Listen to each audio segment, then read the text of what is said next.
Hello, Sandrine. Can you hear me?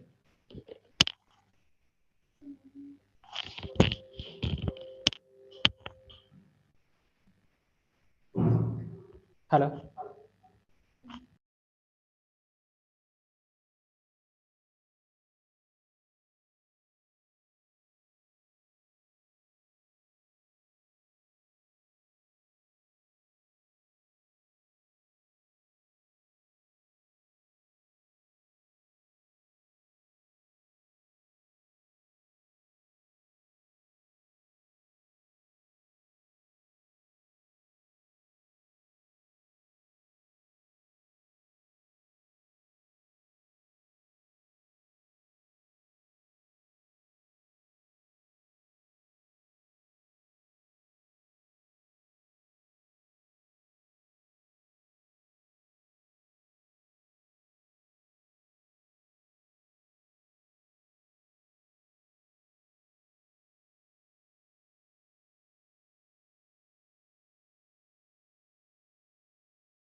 I wish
Good afternoon, ladies and gentlemen.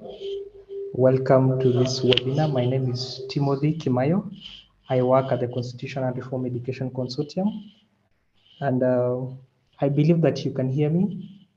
So in the meantime, I would like to ask that we start introducing ourselves in the chat section. Just tell us your name and which organization or maybe institution you're representing. I'll also be sharing in the chat section the registration form, so make sure that you register. So karibuni sana to this webinar.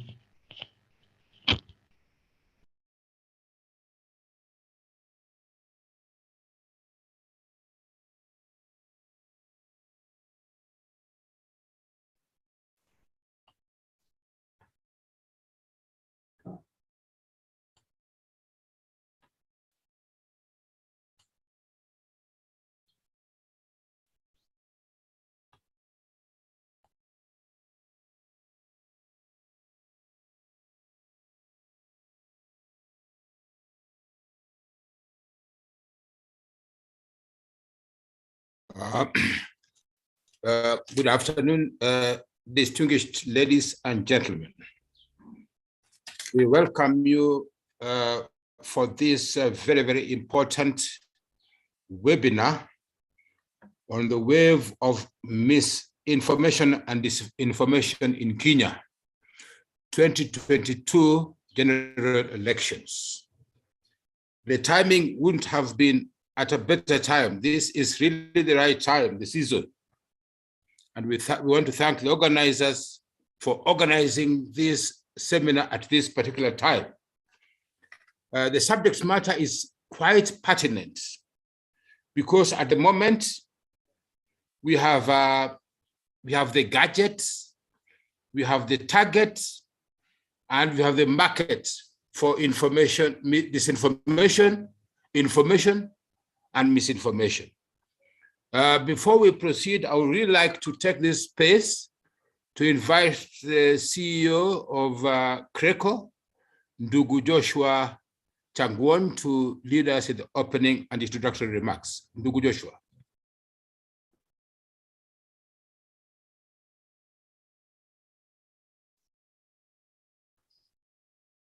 I noticed Joshua is still not yet in.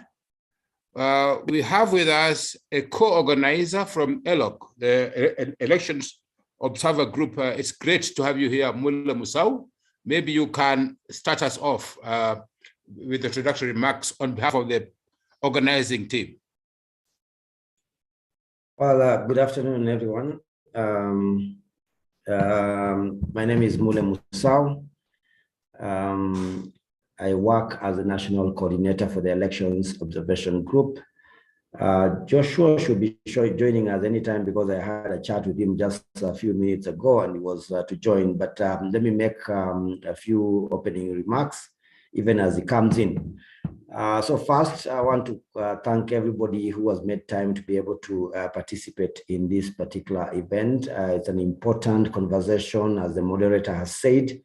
And it is coming also in a very timely time in terms of elections, which is just about like 10 days away. And we are in an environment where there's a lot of clutter and a lot of information is coming through, especially through social media and other spaces. So it's a big issue. From where we sit as the Elections Observation Group, we saw these traits from 2017. We had a debugging program for the 2017 elections where we worked with Code for Africa and the Daystar University, and quite a number of issues came up during that particular time. And we saw the beginnings of the use of the social media by politicians and other actors in terms of the information that they've been relaying in the electoral environment. In the 2022 electoral environment, ELOG has deployed media monitors, amongst them social media platforms, for the ones who are observing the social media platforms such as Twitter, Facebook. But we also have information or tracking of information that is being dispelled by the mainstream media stations, the print and electronic media, radio stations, community radio stations, and all. And just to give an observation of some of the findings that we've been able to procure from this process, is that if you notice, is that there's a very low key campaigns out there. I mean, you can see a lot of the physical violence that was witnessed in the run-up, for instance, in the 2017 elections or in the 2013 one. However, if you go to the social media spaces, that's where everything is happening. So there's a lot of misinformation which is being spewed. There's a lot of disinformation. Hate speech is one of the common characteristics of the language that is being used in social media. There's a lot of fake news that you have to keep asking questions whether when IEBC, for instance, releases any information, you have to second guess it before you can ascertain that it is from an authentic source or whether it's coming from any of the other actors. So yeah, I think it's a new environment, and it's an environment that as actors we need to work in concert together to ensure that we address or we stem that tide, because we know the power that fake information has in terms of influencing opinions, but also swaying perceptions of different players in an election. And we think moving forward, it could inform some of the decisions, the final decisions that voters, political players will make. And a good example of this, as I finalize, is that in the start of the year, we did see targeted misinformation, especially on women candidates who are running for electoral positions, especially before the political party nominations. And that gives you a hint that it could be misused. It can be, it is organized, it is targeted, and it can be able to mislead actors in an electoral environment. And therefore, the reason why we need to all work together to ensure that this is handled and this is addressed in a very effective way. So let me, because I know this is a conversation that everybody is going to be having, and we also have experts who are going to be speaking to this in this meeting, I'll stop at that and listen in. I may excuse myself for a few minutes because we're also rushing to see the IEBC chairman just to discuss a number of other issues in terms of election preparedness. But thank you for having me, and thank you for coming. I wish you all very fruitful deliberations in this meeting. Back to you. Thank you very much, Mullah. We are very proud of your consistency and your focus on electoral matters. I wished we could see you when the video would be on when you're speaking, and maybe that should also apply to Joshua at this particular time. Just a quick, I think the administrator did not enable me. I tried to start the video, but I'm told it cannot be. It has been stopped by the host. Okay, the host, if you can put on the video button for the speakers, that would really be great. At this time, we'd like really to welcome Joshua Changwon from CRECO, the CEO of CRECO, to give us opening remarks. Over to you, Joshua. Thank you very much, Josiah, and my sincere apologies for the delay and the technical hitch that I had. And thanks, Mule, for stepping in fast, as requested by Josiah Omoto, the moderator. This afternoon, I'm very delighted to interact with a community of concerned friends of Kenya and Kenyans on this subject, on the wave of misinformation and disinformation in Kenya's 2022 general elections. And allow me begin by saying that the Constitution of Kenya 2010 is the supreme law of the land from which multiple national and county legislations are enacted. And it is an offense to deliberately create and spread false and misleading information in the country. And there is intersection between freedom of expression and the limitation of spreading fake news. And it is found in Articles 24 and 33 of the Constitution of Kenya 2010.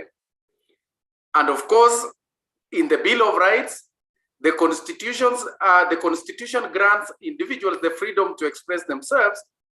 The expression must be within clearly prescribed limits that includes not harming or injuring the people you are within same spaces or outside the spaces that you operate in.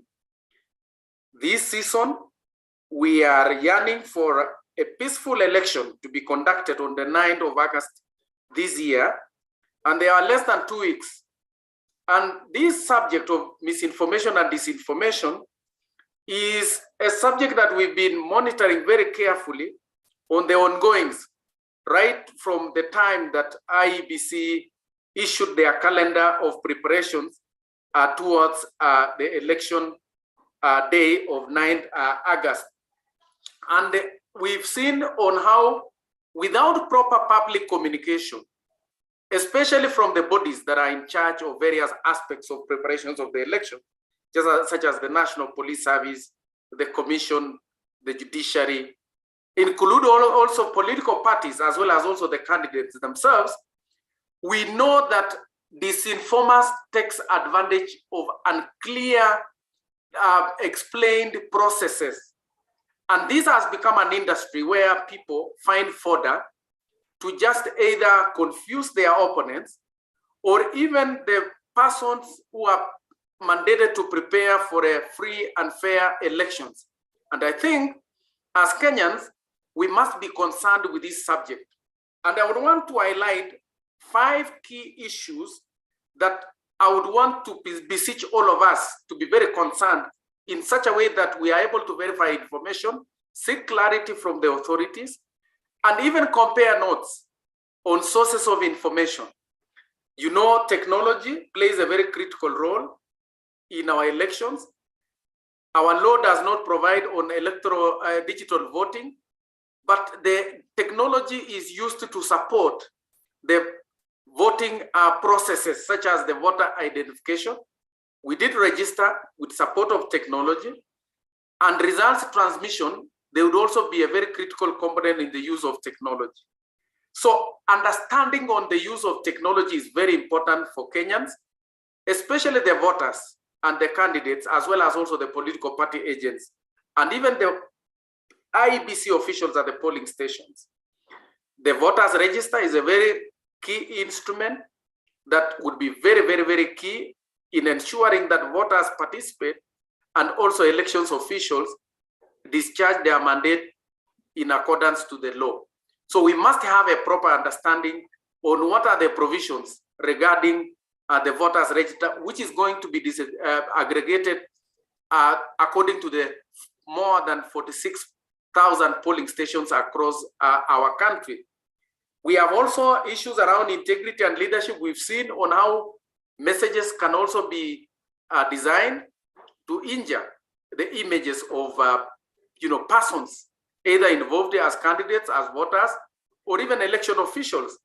And I think as Kenyans, we must also exercise some decency and responsibility to ensure that any kind of information, especially that is easily shared using online platforms and social media, are verifiable, or we are able to seek clarity before even sharing to a group of persons or to individuals who are close to you.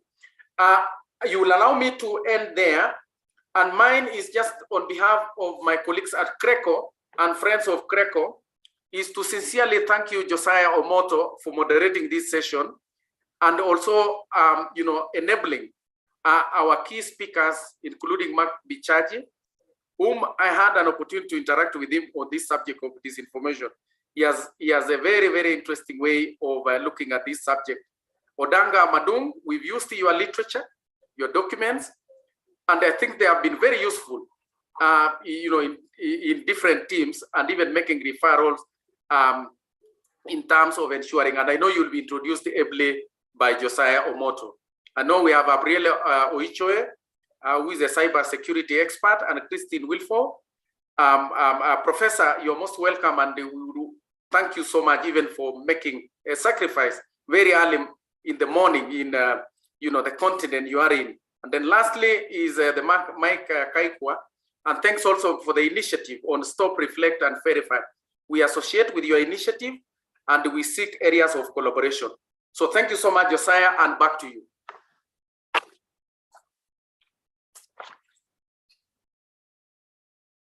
Thank you very, very much, Joshua. We are very proud of the work CRECO does, and keep on doing it. I know you're going to the commission. I know they've really been on the spotlight. Pass our best regards and best wishes. Our next speaker will be Mark Bichache. He's a bit late by a few minutes. Maybe one or two reactions to the opening remarks would be in order. Any one or two remarks to Joshua and Mule Musau before they move to the commission?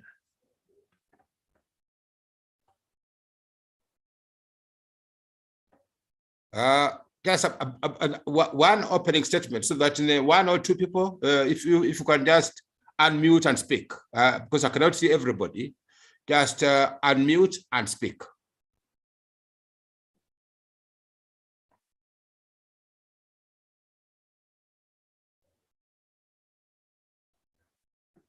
Hello. Hi, Josiah. I think we have Mark on the call. So I think we can allow him to make his opening remarks, if that's in order. Thank you very much. So without wasting time, it is my pleasure to introduce Mark Bichache. Mark Bichache does not need introduction. He's a household name on our national TV, a published author, one of Kenya's best communication strategists. He's currently the managing director at the DIA Consult. Mark, it's our pleasure to welcome you for this particular session. When we're opening this session, we basically said misinformation and disinformation is a thriving industry in Kenya, with a market, with a target, and with the gadgets. So carry us on in the next 15 minutes. Welcome, and the floor is yours. Timothy, if we can see Mark Bichache, if possible, but if not, Mark, you can proceed on audio. Good afternoon and good morning to the panelists here is joining us from a different time zone. As introduced, my name is Mark Bichache. It is my great pleasure and honor to be here. Indeed, I admire the work CRECO is doing.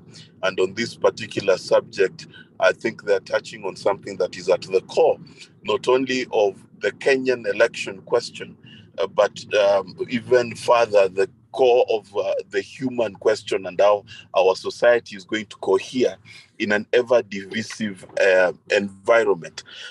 Now, how I like to approach this topic is I like to go a bit before technology, because sometimes we get subsumed in the ideology that fake news, disinformation, and the rest are stories that are told only when it comes to the modern electronic age. And I'd like to remind us all that, for example, the issue of racism and the Black race in particular being treated as our lower race was actually based on propaganda in Europe that basically said that white people were better human beings, of a better breed of humanity than Africans, and Africans were then more related to the monkeys of the forest than to the human race. And just that alone had an impact of sustaining not only colonialism, but slavery against the Black race for many hundreds of years. And this is against a backdrop, of course, where we know that there were slaves of every race. However, just simply due to propaganda, misinformation, if you please. The black race was unfairly subjugated for many hundreds of years, with the expectation that they are less human than the white race. Now, of course, this is over 300 years ago, but we see the impact of it when you talk about eugenics in the early 20th century. You see it cropping up also in Hitler's time with the Aryan race and their supposed supremacy to other races. And then you see it even today. We still have to have demonstrations in different areas in the world, most notably in the United States, declaring that Black lives matter. But the issue of the modern age is it brought up electronic communication, and that electronic communication made it spread faster. And if I might remind everyone that we had disinformation at the early stages of the internet, when we used to get emails that would say, please forward this email to 100 people, or else you will have 100 years of bad luck, or you will not get children, or you will be broke, and such ideas, or those seeming mundane at the time. Those email chains were known to traverse the world and spread from continent to continent, country to country, and have a lot of people actually scared of disinformation. Then entered the criminal age of disinformation, where and I'm sure you've received these emails of a Nigerian prince or a widower of some sort, who has inherited a huge amount of money and needs then your help of a few thousand shillings or so to be able to release this huge amount of money from the bank coffers, and it is this kind of thing that has been going around the world and is today a billion-dollar industry. And everyone knows that what I'm referring to is common knowledge. But let us look at what is at the core of the problem of disinformation and misinformation. First and foremost is the human psychology.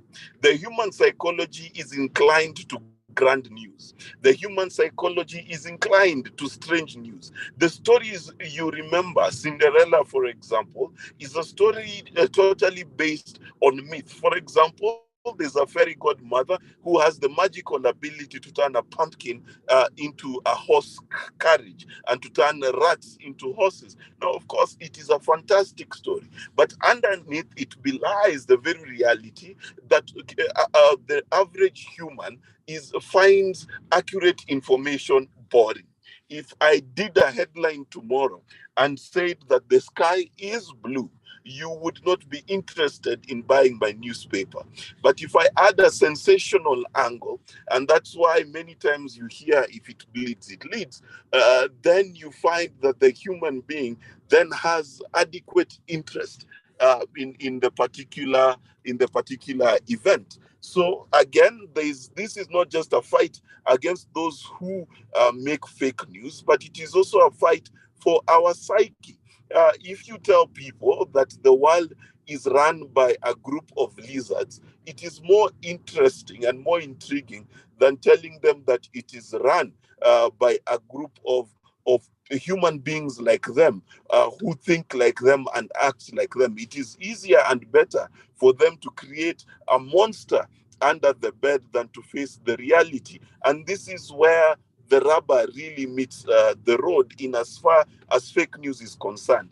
The attraction of the human mind towards fantastic news that is outside of the boundaries. How does someone then contend with the basic nature of a human being? Secondly, it is how we have designed our politics. And how we've designed our politics. We've designed our politics in a way to attract the most number of followers in any particular election. So if you're going to attract followers, how do you attract followers knowing that they will be attracted to the most bizarre and bizarre information they can get. And if so attracted, how are you then going to play softball when someone else is playing hardball? And therefore, as someone who works in politics, I will tell you for free that there is a huge market in the political field for fake news, and not just fake news in terms of disparaging your contender or disparaging the IEBC, if you will, in the case of Kenya. But there's also an issue in terms of how you present yourself and how you project yourself. In the United States, for example, we've seen white politicians who have decided to identify as Black for the purpose of attracting the black vote. And it is this psychological conundrum that we are in that makes it difficult. But the ingredients of our stew are not yet complete until we add on the very real reality that human beings like to lie. And this is again a psychological construct. If you are running late to a meeting and you know it will take you 20 minutes to get there, you rarely say 20 minutes. Instead, you will say, I'll be there in 5 minutes. Now, that, my dear friend, is an accurate representation of misinformation, of misinformation. Now, if you look at it from the very small scope of lies, then you come up with a stew that includes a human psychology that is looking for patterns that are not normal. We are trained to see things that strike out at us as though they are not normal. We are also trained to see what is fantastic. Our politics is about what is most attractive. And if what is most attractive to us is strange, then the politician will also be equally strange. There is a reason, for example, why Michael Jackson would wear his shining outfit, not because he was doing disinformation, but because his shining outfit would easily separate him from the crowd. Now, add to that the fact that we live in a world where there is freedom of speech, and we have the right to create speeches and messages that we find are useful to us. Now, the question of where you draw the line from between freedom of speech and hate speech is something that is extremely difficult for many people to draw a line between. Why is it difficult? It is difficult because the creativity that the internet brings to us and the computer age brings to us, all the way from simple fake memes to the creation of deep fakes, or using the algorithms of Facebook and Twitter and YouTube to push this content, makes it easier for the human being to actually go through this process and be enticed to really create fake news. And this is the question, that are we going to be able then to legislate fake news?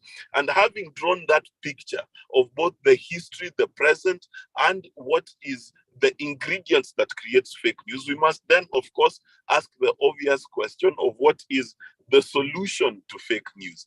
And the solution I have had even here being said about verify before you share, about what is the source and how is the source, do you have a credible source? And then, of course, there are the solutions of creating fact checkers. Who is the person who's going to check the facts on our behalf? Now, the question with that is then who then qualifies and is trustworthy nationally in the Kenyan perspective, or worldwide in the world perspective, to be the arbiter of truth? Who will this referee be, whose entire job would be to declare what is true and what is false? And would we, as a unit, trust them as a nation? And if we are unable to trust them, because to break this trust, all that needs to happen is one of them one time needs to be tricked by one simple piece of misinformation, and then the trust is gone. So the question then remains that how do we one, build an academic perspective around this issue. What do I mean by an academic perspective? We need to realize that it needs to be part and parcel of our curricula to teach our children, to teach our university graduates about what it is to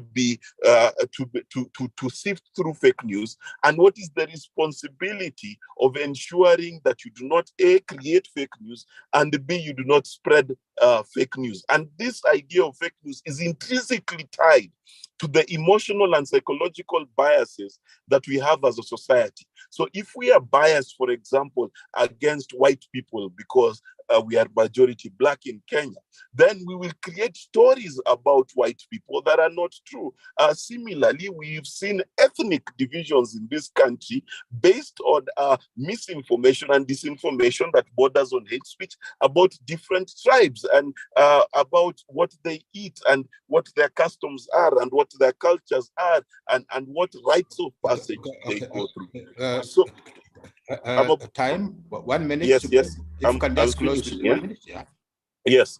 And so the question then remains that our academic circles, our stories we tell at home, and our responsibility to create an arbiter of truth becomes the most important linchpins in actually dealing with the issues of disinformation, because it is not technology that is going to stop it. Instead, technology is going to spread fake news further. Thank you. Thank you very much, Mark. I know time, but thank you very much for the insights. This is even the human species is evolving from the Homo sapien to the Homo internetus. I think this is the era of the internet. But thank you for giving us a historical perspective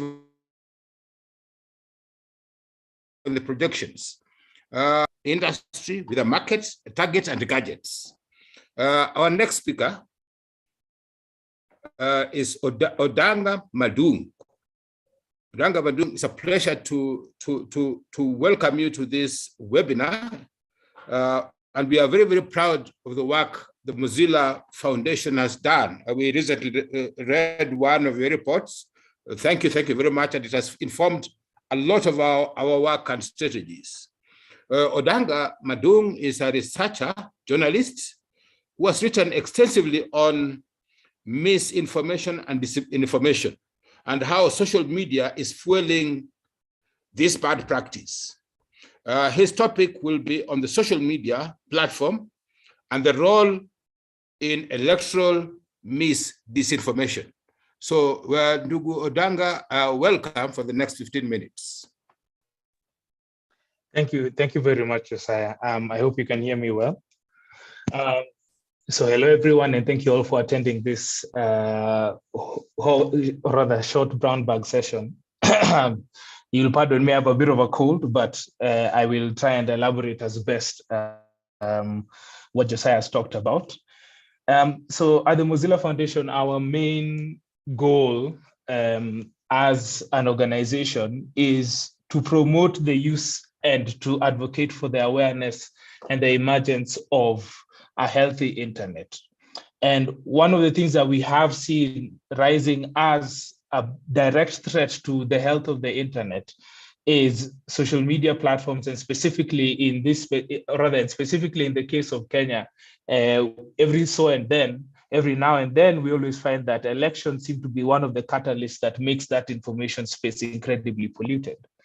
And the main reason for this is that we have an understanding that, the health of the internet is very important to, the continuation of its existence, because if people keep logging into whichever platforms that they like to use, and they consistently find that, that platform is full of, toxic information, false information, and, information that basically pulls their wrong triggers, or rather within them, then essentially this thing as we know it is not going to be sustainable and is basically going to cease to exist. We already see this threat emerging when we think about the idea of what's happened in countries such as Uganda and Nigeria, where social media platforms, simply because of the kind of negligence that they have had, have, as a result, ended up getting banned and basically spoiling it for everyone. And so this is a big motive for why we do the work we do. And, over the past 2 years, we have been, extensively digging in and examining what Kenya's information landscape looks like from the perspective of how disinforming narratives are spread within the country, and really taking a look into the local context, and teasing apart what the big trends and what the big risks are with regard to the election that we will be going through in about 1.5 weeks. And so I think I'd like to pick up from where the previous speaker, I think, left off, by talking about the fact that, this is very much an accountability issue. Many people would like to say that, I do think, yes, there is room for media literacy proponents to push their learnings, and to try and make sure that many people are able to sort of tease apart fake news from real news and all this kind of stuff. And many people will say that fake news has existed for a long time. But I would urge maybe the audience to think about the fact that the kind of heavily viral fake, or rather false information, that is algorithmically amplified by social media platforms is actually a different mechanism from the kind of false information that we usually are used to seeing. This is something that many platforms are able to make money off of, and has led to the creation of a flourishing disinformation industry here in Kenya, where very many people get paid to spread false information, and platforms very willingly help them get their message out through the use of their algorithms. And that is why, for me, when it comes to the use, or rather, when it comes to the kind of work that I do participate specifically, the issue for me is that this is really an accountability issue. There is impunity from various parts of our society that is actually letting this thing spread. And these people need to be called out and held to account for, allowing these kinds of harms to spread. If you end up finding a piece of false content or a piece of weaponized information landing to you on your phone, the truth is that there's someone who is responsible for that. And it is the job of people like me to try and find out who exactly is responsible for allowing this thing to end up in your phone, or allowing this thing to end up on your specific social media feed. What I think is that, again, coming back to this, is that because of the kind of work that we do, the main thing is that we are really trying to advocate for transparency, especially amongst platforms, because the truth is, or rather, if you were to call Kenya a democracy, whatever our democracy is, the truth is a big part of our public discourse and our political discourse is happening on platforms that are not necessarily owned by us, and they're not, and the kind of access that we would need in order to try and understand the kind of harms that might be going on within those platforms is not being availed to us, right? The algorithms and the platforms have become a black box, where some of us who might want to try and understand what might be going on those platforms might not necessarily have the privilege of being able to access that kind of information. You can imagine that the only people who can access that kind of information are probably based somewhere drinking a coffee in Silicon Valley or somewhere in the Bay Area. And so this is why we're really pushing for, a lot of local collaboration, a lot of transparency, and a lot of openness among social media platforms in order to deal with this issue of misinformation and disinformation. And I think in general, in a broader context, the whole issue of information disorder that tends to arise each and every single time we end up having an election in this country. Because the truth is, whereas we might be calling out misinformation and disinformation within the context of our elections, the truth is that it arises from a much broader problem of information disorder, that there is basically information warfare that happens between the camps that run for office in this country. And it does tend to actually cause a lot of problems within our democratic space, because you have to deal with weaponized information You have to deal with malinformation, recontextualized information. It goes way beyond deep fakes and just things that are only, and looking at things that are only false. And so I think for me, it's that I would urge maybe the people that are within this call to really think about, what calling and reining in big tech companies that are present here, what that looks like, asking for more from them. Civil society needs to organize. There was recently a Council for Social Media, for responsible use of social media, that was launched recently in order to try and push these platforms to, take more responsibility for the kind of harms and for their presence within not just Kenya, but even within African countries. How can civil society engage with such bodies in order to try and see how we as Kenyans can at least have a safer web ecosystem, with the presence of these companies being around? So I think that's mostly it for my talk. But I'll be open to any questions post this. Thank you very, very much, Odanga. Maybe we'll be asking you just to share with us one or two recommendations from the Mozilla Foundation study. That was really, really a landmark in Kenya. So as you pause and listen, we'll get back to you soon. It is the month of July, but we have April in the house. And so our next speaker is April Oichoi, a cyber security professional with very, very present in East Africa, and also part of the Africa Cyber Network. Not very easy to introduce because one of the most technical persons in this room today, April. So without wasting time, I would like to ask April to intervene. Is it April or April? Welcome, April.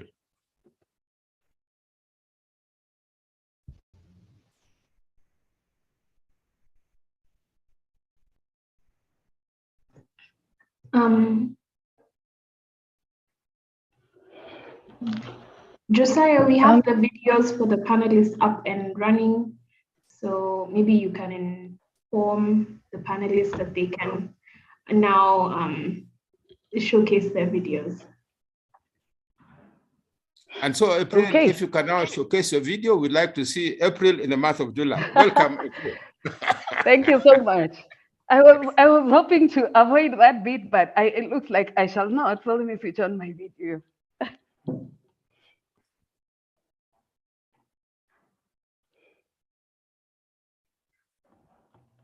Okay. Thank you so much. It is such a great honor to be here and to speak about misinformation, malinformation, disinformation today and its impact on cybersecurity, which is what I'll be talking about. Let me just start by introducing myself. Well, he's done a very good job of introducing me, but yeah, so let me just say that I'm a cybersecurity professional with over 12 years in IT and cybersecurity. And information security is very key to, and very, it's very, what do I say, close to my heart. It's a topic that I like to talk about. And particularly when it comes to the issue of how information is being used in a way that is not positive, I think that is something that we all need to have as a nation, especially as we head towards elections. So I will specifically talk about it from the cybersecurity perspective. So I'll start by just giving a description of what cybersecurity is shortly. But this is essentially the protection of information on the cyberspace. So basically all the assets on the cyberspace. And the assets on the cyberspace are people, technology, and processes. So as we talk about, the previous speakers have talked about how information disorders actually affects the people, but it also affects the systems and the processes. And the elections is a national process that is very key to the democracy of our country. And so ensuring the confidentiality, integrity, and availability of information is key, even in this process. And we are going to talk about how information disorders basically considered as cyber attack and are considered cybercrime. So information disorders are actually defined as polluters of the information environment. And when we talk about the information environment, we are talking about the information environment in terms of the information life cycle in totality, which is from the time the information is created, to the time the information is disseminated, to storage, to destruction of this information, and even to archiving of this information. So I know we all know the definitions of what information disorders are, but I'm just going to specify them so that we can look at them from a cybersecurity perspective. And why is this important? So we know that misinformation is false information that is shared without the intention to harm. This is very important because the goals of cybersecurity are to ensure that information remains confidential, or rather it's only shared with those people who are authorized to receive it. The other goal of cybersecurity is integrity, which means that information must always be complete and accurate and up to date. The third one is availability, which means that this information that we are ensuring is accurate and complete and is up to date must be available to the users when they need to use it. The fourth thing that we consider a cybersecurity goal is the ability to be able to confirm the source, such that when this information is shared or when it is created or distributed, a person who has actually done those activities shall not come to a point where they can say that this information did not come from them or this action did not come from them. This is called non-repudiation, and it is a goal of cybersecurity. And the other thing is authenticity. We have to prove that this information is authentic and the source of the information is authentic. And the last one is privacy. So privacy is a goal of cybersecurity that looks at more of an individual's personal information rather than corporate or national or any other type of information. So those are the 6 goals of cybersecurity. So we are talking about fake information. So misinformation is fake information that is not intended to harm. So when you look at the 6 things I have mentioned, basically this information is not intended, the purpose is not intended to harm, but it harms. So it results in a negative consequence to one of the 6 goals of cybersecurity. When we talk about disinformation, it is false information that is intended to harm. Okay, and then malinformation is information that is true, but is taken out of context. It is somehow exaggerated with the intention to harm. So there are certain things that we are looking at here. So we are looking at one thing is an issue of trust erosion because this information is not accurate, it is false. And then the next thing is that this information could have the intent to harm or not to harm. So essentially, dis and misinformation are risks to users and assets on the cyberspace. So someone talked about it being information warfare, which is true. So information warfare has been described as the collection, distribution, modification of information, corruption and degradation of information in order to gain some advantage over an adversary. So we have talked about how the politicians in this country and how different players, when it comes to election, use and distort information to gain advantage. So from a cybersecurity perspective, that is a risk to all the assets in cyberspace, including people. And why is this? Because disinformation, malinformation, and misinformation take away the citizens' ability, the citizens' decision-making autonomy, because now we are influenced by external factors that change our perceptions towards certain things, and we end up making decisions that we would not initially have made. And that is a form of cyber attack. So disinformation is not simply viewed as an error to information, but it is viewed as a cyber attack due to its impact on the 6 cybersecurity goals that I have talked about. And a cyber attack is an unwelcome attempt to steal, destroy, alter information. That is the description of a cyber attack. So all this misinformation, disinformation, and malinformation are actually a threat to the digital spaces in which we exist. And we know that things have moved from the physical space, and now everything is being done in the digital spaces. And if we look at the Computer Misuse and Cybercrime Act, cyberbullying is actually considered an offense, as well as the alteration of data and using information for purposes which it is not intended for. Those are actually considered as crimes in the Cybercrime and Misuse Act. They're considered as offenses. So if we look at it from a cybersecurity perspective, if we protect our information, if we use the tools, if we as people take it upon ourselves to actually use cybersecurity to good, cybersecurity could help us curb information disorders. But what are the consequences of information disorders? We've already talked about them, and the previous speakers have spoken about them. So they help shape and reinforce and confirm something that is being sold as valid, yet it's not valid. And thus they damage public trust in institutions, and particularly during elections, this could even pose a threat to our democracy itself, because everyone has a right to choice, and democracy is about people making their own choices. So MDM compromises our cognitive abilities. In fact, there's a term, it's called cognitive hacking, which results in people forming opinions based on cognitive and confirmation biases, which people would not essentially make the decisions that they end up making if they had not been exposed to these information disorders. So cybersecurity can play a very critical role when it comes to protecting Kenya's democracy. And it protects people as well from being the targets of this information disorders that we are looking at, as well as protecting the electoral critical infrastructure, because we know that someone talked about we are using IT for elections, and it is very crucial that we protect our critical infrastructure, because our electoral infrastructure is actually considered critical infrastructure. So cybersecurity comes into play a very key role in protecting our critical infrastructure. So I'll just give examples. Someone probably mentioned them, but MDM examples are, we know there are fake news sites, imposter sites.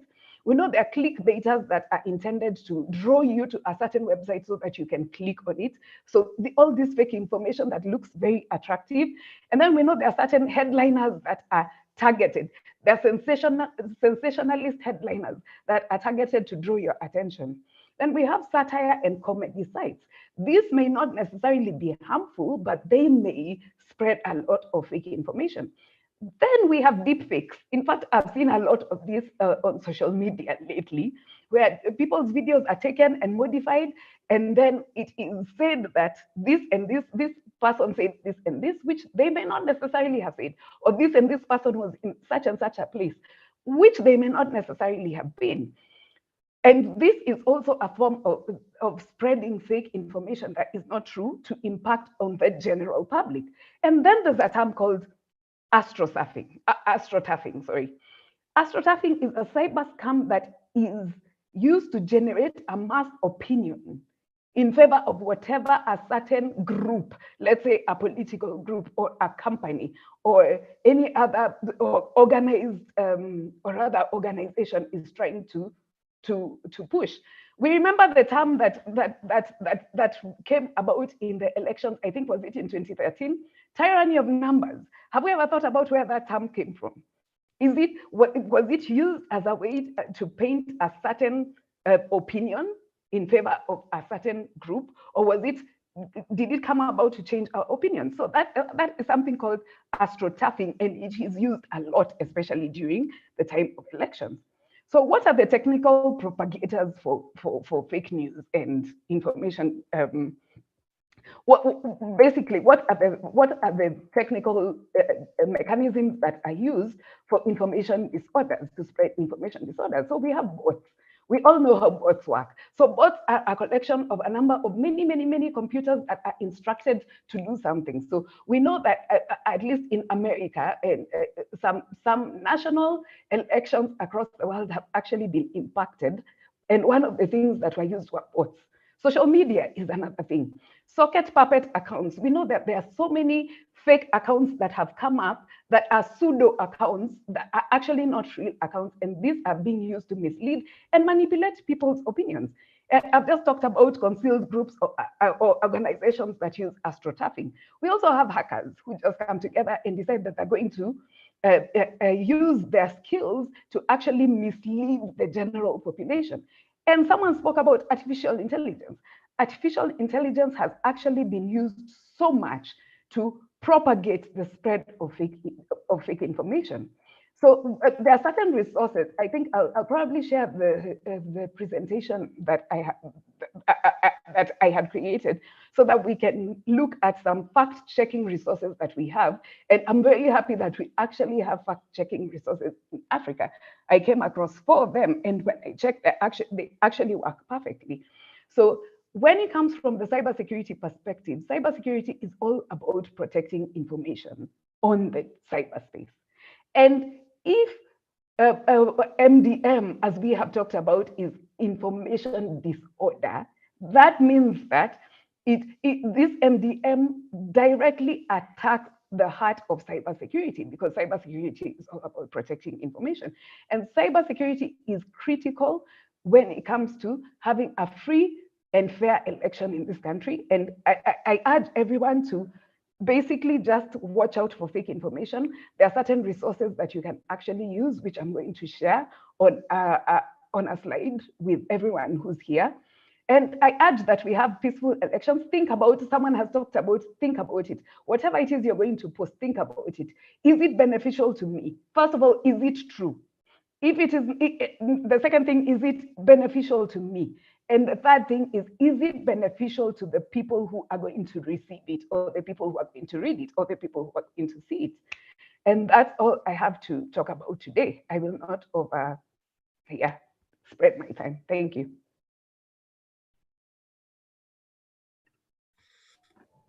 Amazing, April. That is really, really amazing.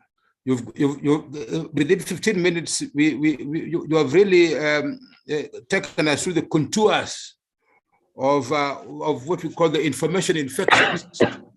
We are getting to terms with information disorder and the difference between disinformation, misinformation, and malinformation. We like the bit on astroturfing. Thank you very much. We look forward to the notes.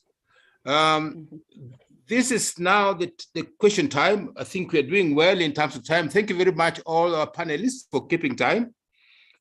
We have just about 10 minutes of question and answer. If anybody has 1 or 2 questions. I've already seen one from Charles. Charles is asking, there's a lot of information about yesterday's blackout. Maybe one of our panelists will respond to that.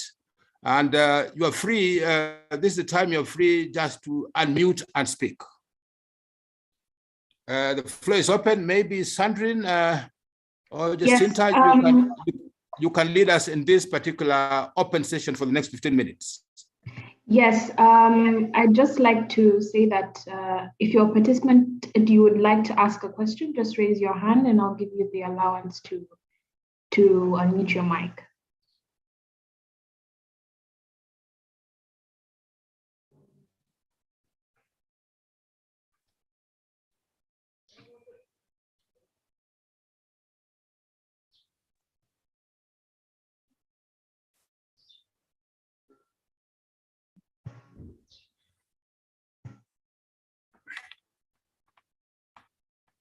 Okay, I can see one question. Let me, the question is labeled something, but I think it's Charles.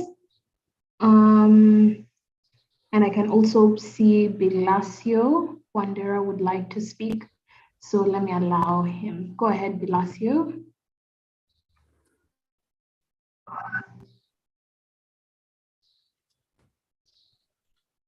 You can unmute your mic. Unmute. Thank you. Am I now audible? Sandrine? Yes, you are. Thank you so much. Thank you so much, Sandrine, Bwana Omoto, and the panelists at large. I just want to ask the panelists the role of Computer Misuse and Cybercrimes Act. To what extent are we implementing it as a country, so that we, because they are, as the speakers have said, they are already known people who are spreading disinformation across the board using various platforms.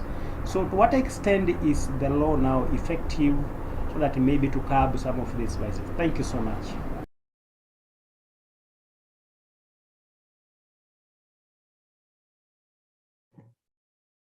Thank you so much, Bilasio.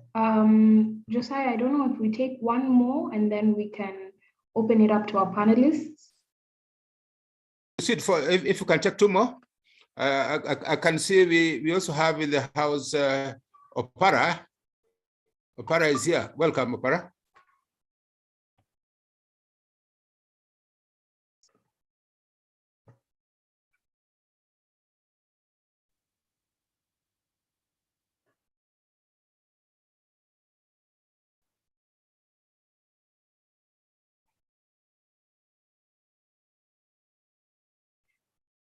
Yes, I think I see a chat from Jacob Opara in the chat. We're welcoming Jacob, and I know you've had your name. I'm sure you have one or two comments to make on the subject matter. You've just seen you here, so we welcome you, and one or two questions. To April, if you can speak to the matter of data sovereignty. There's a lot of talk right now in Kenya about data sovereignty. If you can speak to it, we'd really appreciate.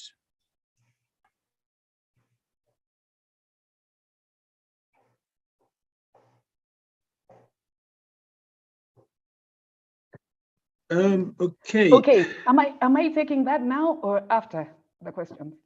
Jacob is on the line. Jacob is on the line. Oh, thank you, Elder. Thank you, Senior Josiah. And the conversations here, I think, are very good, and just what we are hearing about misinformation, information in this age, especially as we walk into these elections. And I think my only addition to what has, or my only line of thought I could add to the conversation is around the practice that we have of being conduits of information that we are not able to verify.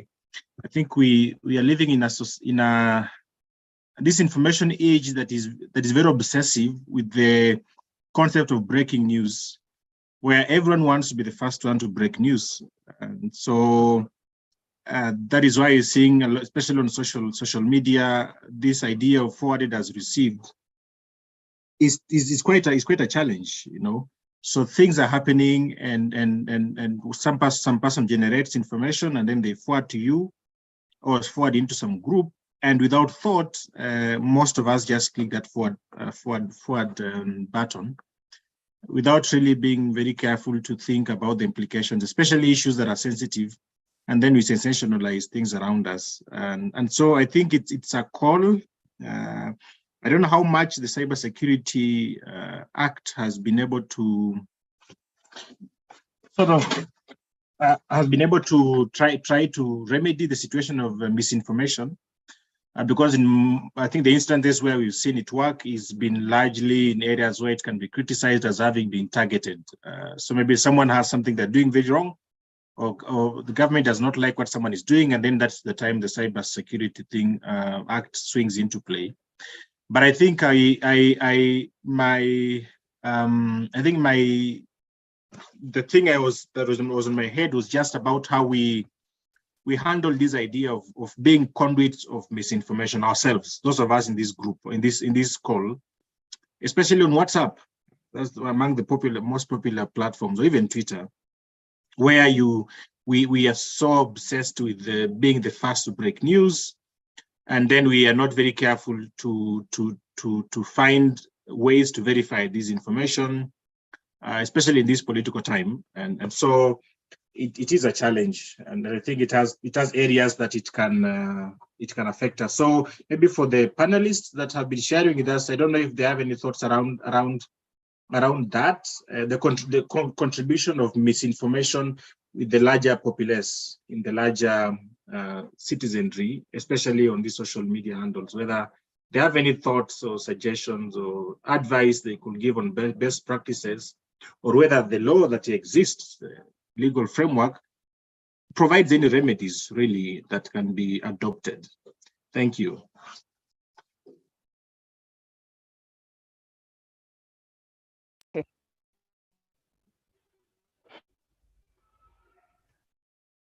I think, April, you can be able to take the data question, which Josiah had appointed you with.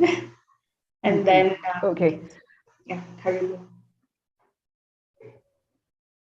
Okay, so the issue of data sovereignty, which essentially talks on the kind of that any information that originated outside of a certain country in binary form is still subject to the laws in which the data is located. That's very important, and that's we can actually see this played out in the data privacy regulations across the world. And one of the things that the data privacy regulations actually seek to do is to ensure that personal data is protected in whichever nation that is. And I believe data sovereignty is one of the reasons that this was considered, because it doesn't matter. So if information was created in Kenya, so there are two, I'll talk about it from two perspectives. So if information was created in Kenya and it is stored in servers in Europe, basically that information in its binary form is still subject to the laws of the land in which it is stored. So personal data, for example, so if personal data, I'll talk about companies that are multinationals, for example, they have personal data of Kenyan citizens, European citizens, people who are working in Kenya, but then probably they are storing their information outside of Kenya. It means then that that information or that data, much as it may have originated from Kenya, is still subject to the laws, one of them being the GDPR of the country which the data is currently stored in. However, data sovereignty also talks of or looks at the rights of the owners of that information. The people who created that information have the right to control and maintain their own data however they see it fits. So it's a two-pronged issue here. So it's that the laws of the land where that information is stored should be adhered to, but at the same time, the creators and the owners of that information have a right to modify it and maintain it as they see fit.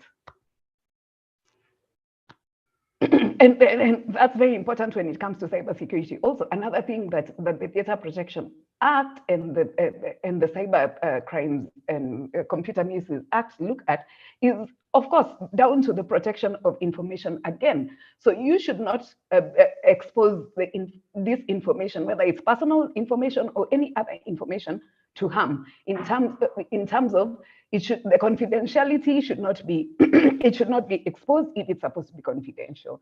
The integrity of this information must always be maintained. It should be accurate, it should be up to date. We should be able to authenticate the information itself, and we should be able to authenticate the owner, the person who sent it, or the person who shared it, or its origin. And also there's the issue of privacy as well, which I've just talked about. So if this is personal information, it still should be kept personal. I mean, it still should be kept private at the end of the day. So wherever this information is shared across countries, the laws of the land should be adhered to.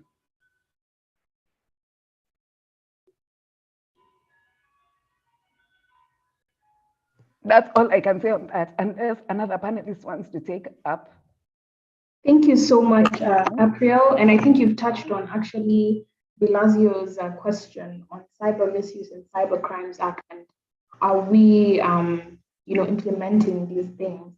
I think I want to hand over back to Josiah, just to continue with the moderation. And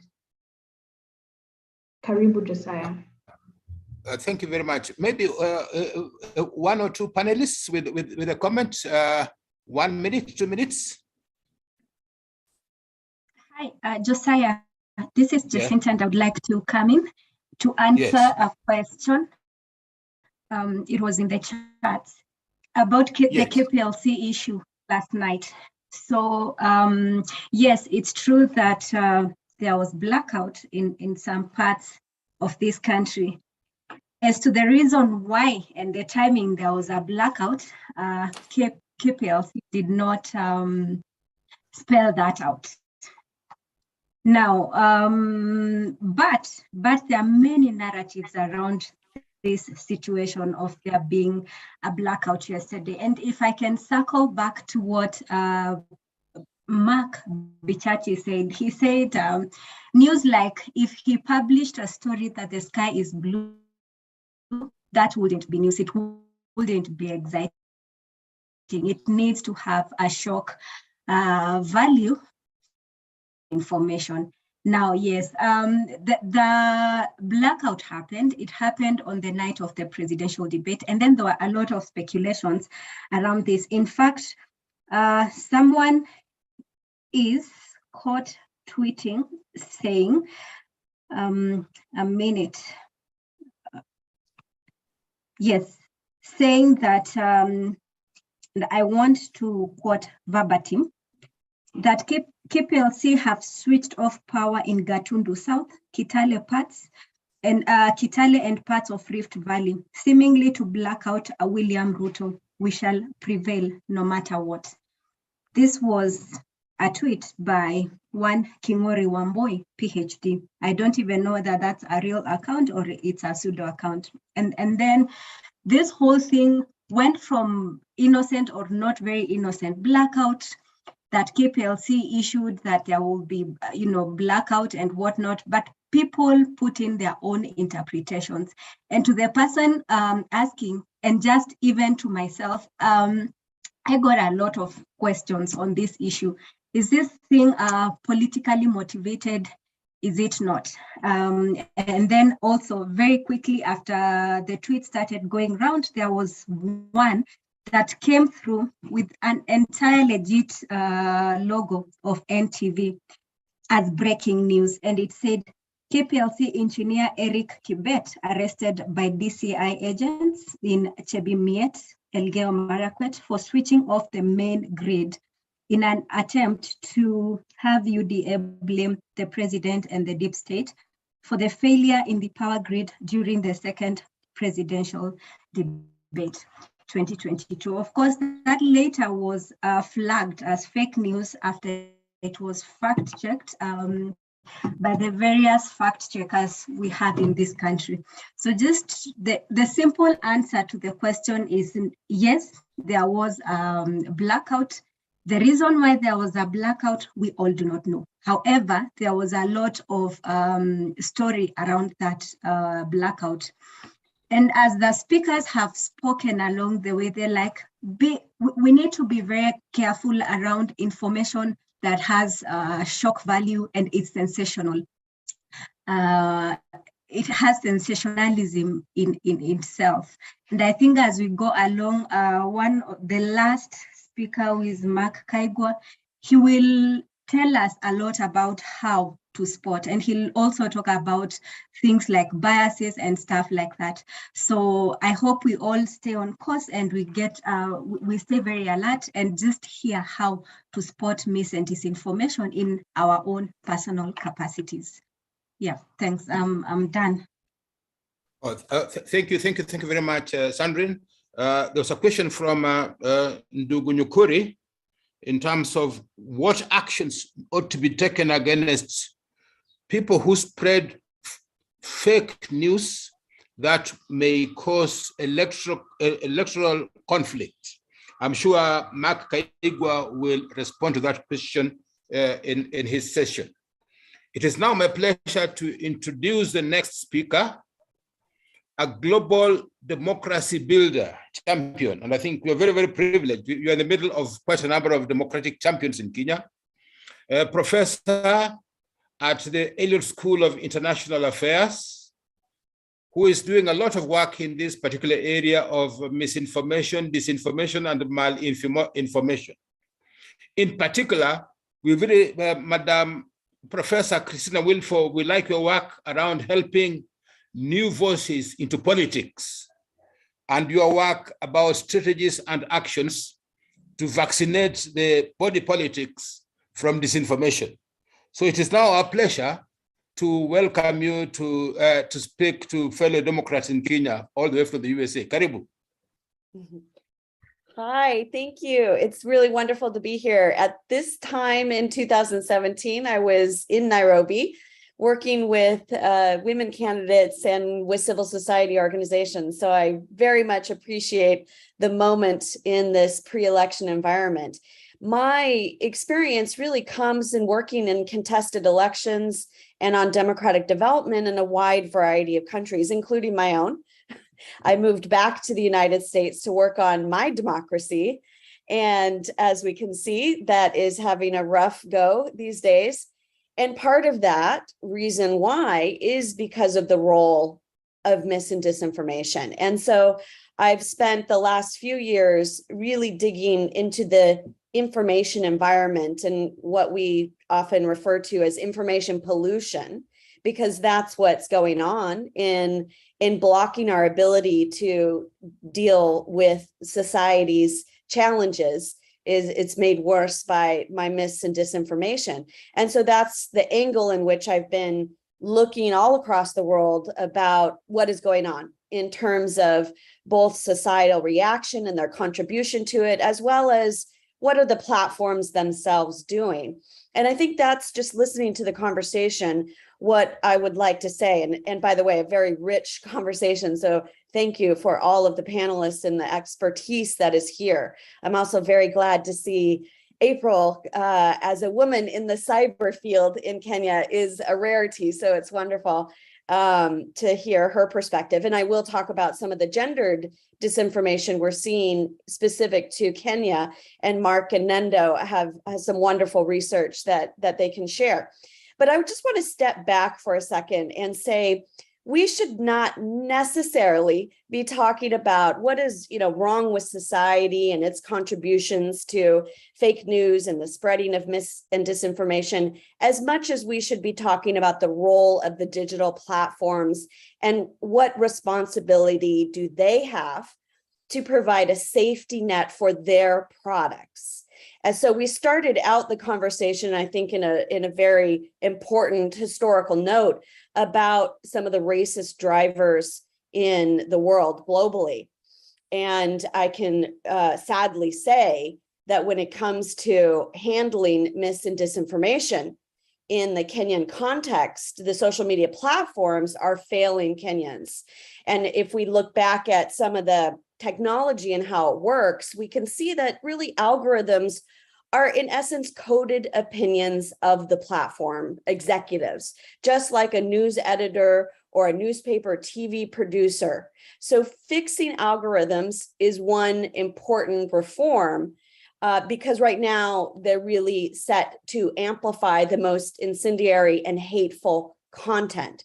So we shouldn't necessarily be looking at what's the human in the loop making mis and disinformation worse, but what's the role of the digital platforms themselves. And I am very disheartened, very, very concerned about the statements being made in Kenya from digital platforms like Meta, Facebook, Twitter, and others, saying that they are in fact protecting the integrity of the election when they aren't. And we can just look back at the Time magazine expose in February, where the content moderation facility that is set up by Meta, and this is really supposed to be doing content moderation across all of East Africa, that they have outsourced to a firm called Sama that is in a lawsuit now for their workers' rights violations. And if you look on that click on the link that I just shared, the headline says it all: inside Facebook's African sweatshop. So if we want to look at the way that race and dynamics around racism are part of this conversation today, we should also look at the culpability of Facebook, Meta, in the way that they have chosen to neglect Kenya and to not provide the proper cultural and language emphasis on their tools. And so I think that's what we need to really be focusing on when we look at what are some of the regulatory options, what are some of the safeguards that can be put in place. So having linguistic equity and content moderation, or platforms that hire the adequate numbers of moderators and staff for every language in which they provide services. They're not doing that in Kenya. And we're seeing really the consequences of it. I mean, I just want to say too, a shout out to Odenga Bandung. I wish there was a researcher like Odenga in all parts of the world. I do work with monitors and researchers in many places, and I can say the kind of evidence and investigations that he has been putting forward over the last few months are incredible. He is showing up with the receipts with very specific examples of that lax content moderation, the lax adherence to the rules of the game. And I was also equally heartened to see that Kenyans are in fact stepping forward in the formation of a council for responsible social media. And these are, from what I can see, members who are not necessarily tech experts, but they are eminent leaders who understand that there's a lack of accountability. So just one more note, and I will talk about gender in a second. But as an example of that lack of accountability, I think everyone in this conversation is likely equally concerned about the way that even terrorist content has not been found and taken down on Facebook in particular. So you have a global extremism researcher at the Institute for Strategic Dialogue who revealed this mass network, an ecosystem that is tied directly with Al-Shabaab and the Islamic State that has been operating for a couple years, it looks like. They had over 30 public Facebook pages, and they were either directly linked to other websites and propaganda ecosystems of Al-Shabaab and the Islamic State. This is incredibly dangerous. And in fact, Facebook did not move to take down this obviously violative content until the Associated Press and The Nation came knocking on their door.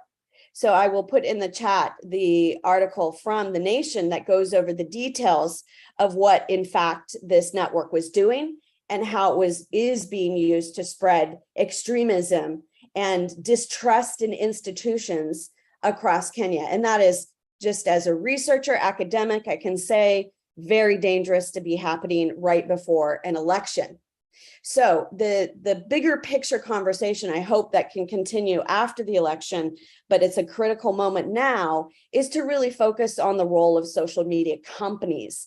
They need rather to pay more attention to Africa, to Kenya specifically, and put adequate oversight policies in place to invest properly in platform safety. They are failing Kenyans, and their lax content moderation practices have allowed the spread of this harmful content. We talk a lot about freedom of expression and having safeguards for that freedom of expression, but freedom of expression doesn't necessarily guarantee you freedom of reach. So freedom of speech should not be the same as freedom of reach. And so it's the platform's tools that allow the amplification, the building of conspiracy theories, the radicalization, the spread of harmful, toxic content. And that is all over the Kenyan election. It's focused and at work to undermine the ability to have a peaceful and credible election. I can say that my experience in watching Kenyans be able to reconcile tensions in society has led me to replicate some of those policies in my own country. But social media is making the ability to do that much more difficult. But otherwise, there are many lessons in trying to reconcile conflict that is often triggered in the context of an election. But we can't have a fair chance to do that unless there is an internet and social media platforms doing their job. So I hope that after the election, there'll be more conversations with authorities and regulators. And as Odenga mentioned at the beginning, there's a risk of a very dramatic kind of regulation that is not going to be healthy for approaching, how to keep social media platforms doing positive and allowing people to express themselves. If there's a heavy-handed approach, that's bad for everyone. And so the best way we can mitigate against that is to have platforms take more responsibility. So let me switch to gender very quickly. And Mark, I'm sure, has lots to say on all of these topics. I want to put it back into the context of freedom of expression again, and make the point that there is, in fact, no equal freedom of expression for women candidates and those vying for election if they are silenced or doxxed, or if they're having to respond to character attacks and allegations that are untrue and unfair and undermining of their race, of their races, rather. They're contesting the elections. And so there's been some data gathered in the context of the Kenyan election, looking at the role of social media platforms around gendered disinformation. And what we mean by gendered disinformation is the spread of deceptive or inaccurate information and images against women political leaders, journalists, and female public figures. And these are storylines that draw on misogyny and gendered stereotypes. And the goal really being is to frame female politicians and government officials as inherently untrustworthy, unintelligent, unlikable, uncontrollable of their emotions in order to hold office or to compete for democratic politics.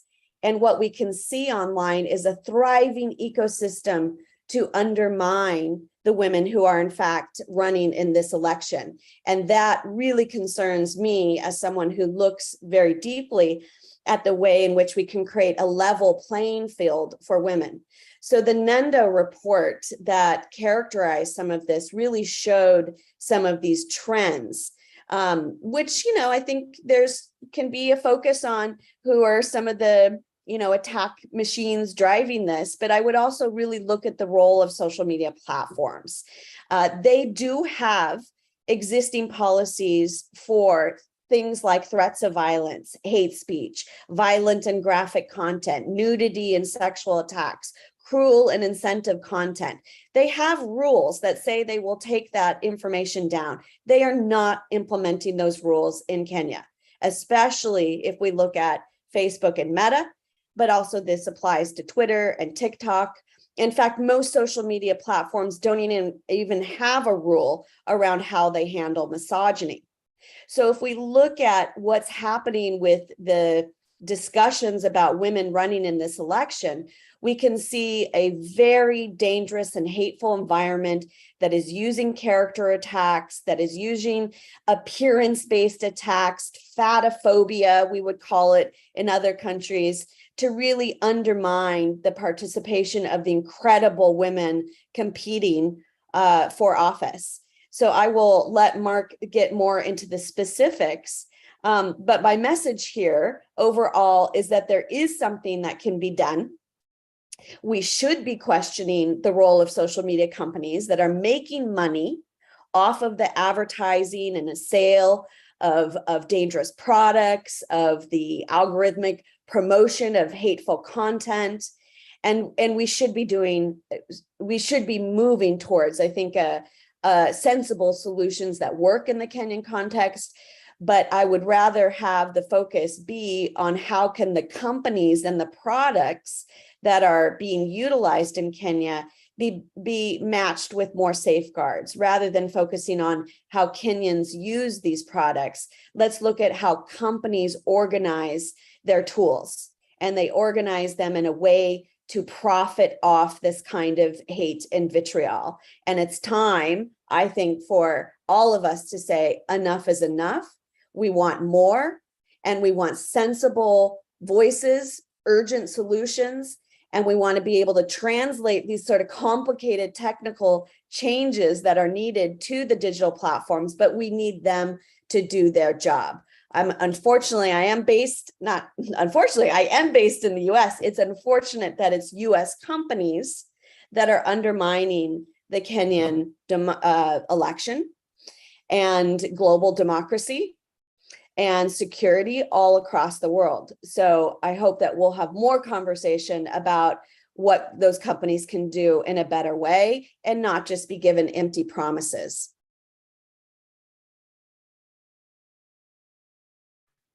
Thank you very, very much, Professor Christina.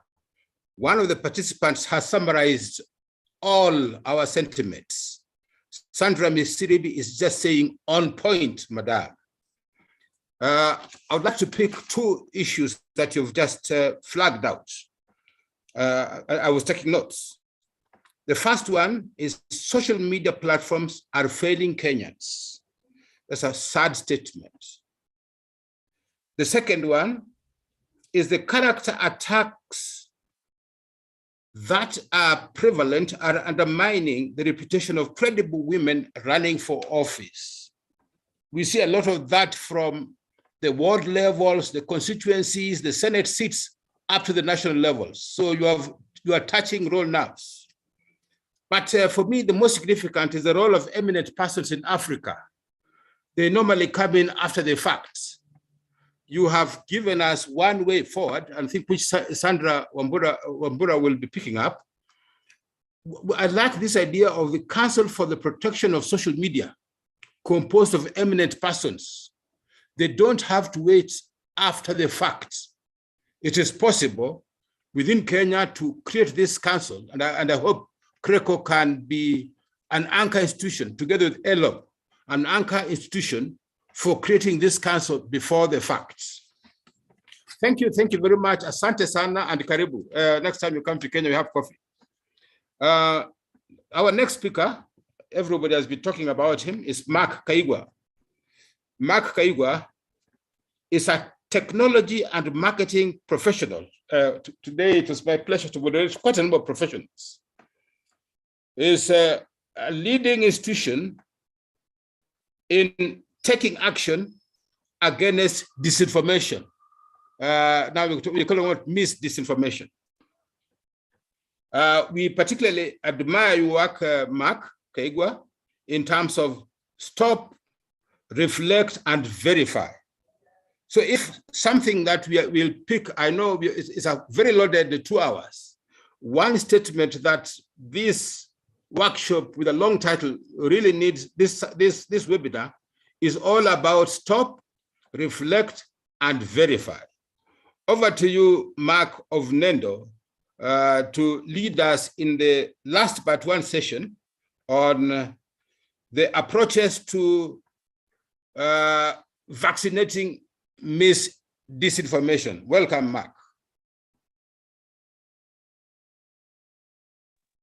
Thank you so much. And yeah, I appreciate the warm welcome.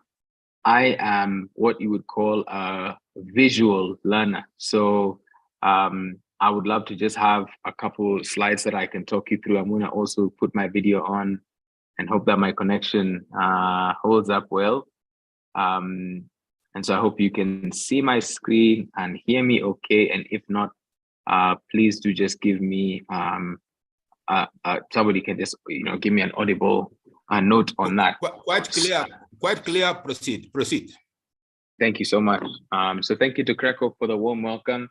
I think we also had CRECO by way of one of your colleagues, I believe by the name Jacinta, who was here with us this morning. So we just launched StopReflectVerify.com, and this is a misinformation themed quiz that has just the sole purpose of driving some measure of reflection and ultimately behavior change so that people are not as quick, as triggered, or as sparked to actually sharing misinformation on a regular basis.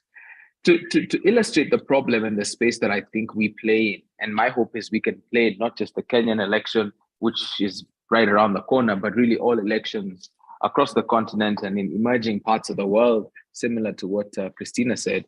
This is what I would call a very rough sketch of how I believe the journey goes. So the misinformation is here, and just as Christina said, it'll spread thanks in part to the algorithms. And so it takes quite a lot of time before the fact check is ready and shared. And here I've given a lot of liberty. The fact check hardly ever gets this sort of reach. But what you see here is that there's a window of opportunity either when the fact check has come out or in this gap between when the misinformation is almost at its peak and the fact check. Now, why I spotlight that gap is because even the fact checkers know that they are going to write a great 1,000-word, 800-word, very carefully referenced and footnoted response to a single image. And so that's part of the challenge of this, is that there was that single image, but what it has prompted as far as the response is so big and so dense and rich, full of valuable information on what's factual. So Stop, Reflect, Verify plays in this gap between the fact check and fact checkers and the misinformation, and tries to basically intercept and find people who have spread misinformation or are susceptible to receiving it and to being part of this reach, and then giving them a chance for them to take a quiz to test their knowledge, but also to start to plant the idea that it's possible that you could be misled, even if you're a mature news consumer, and that it's going to need you to be a lot more observant.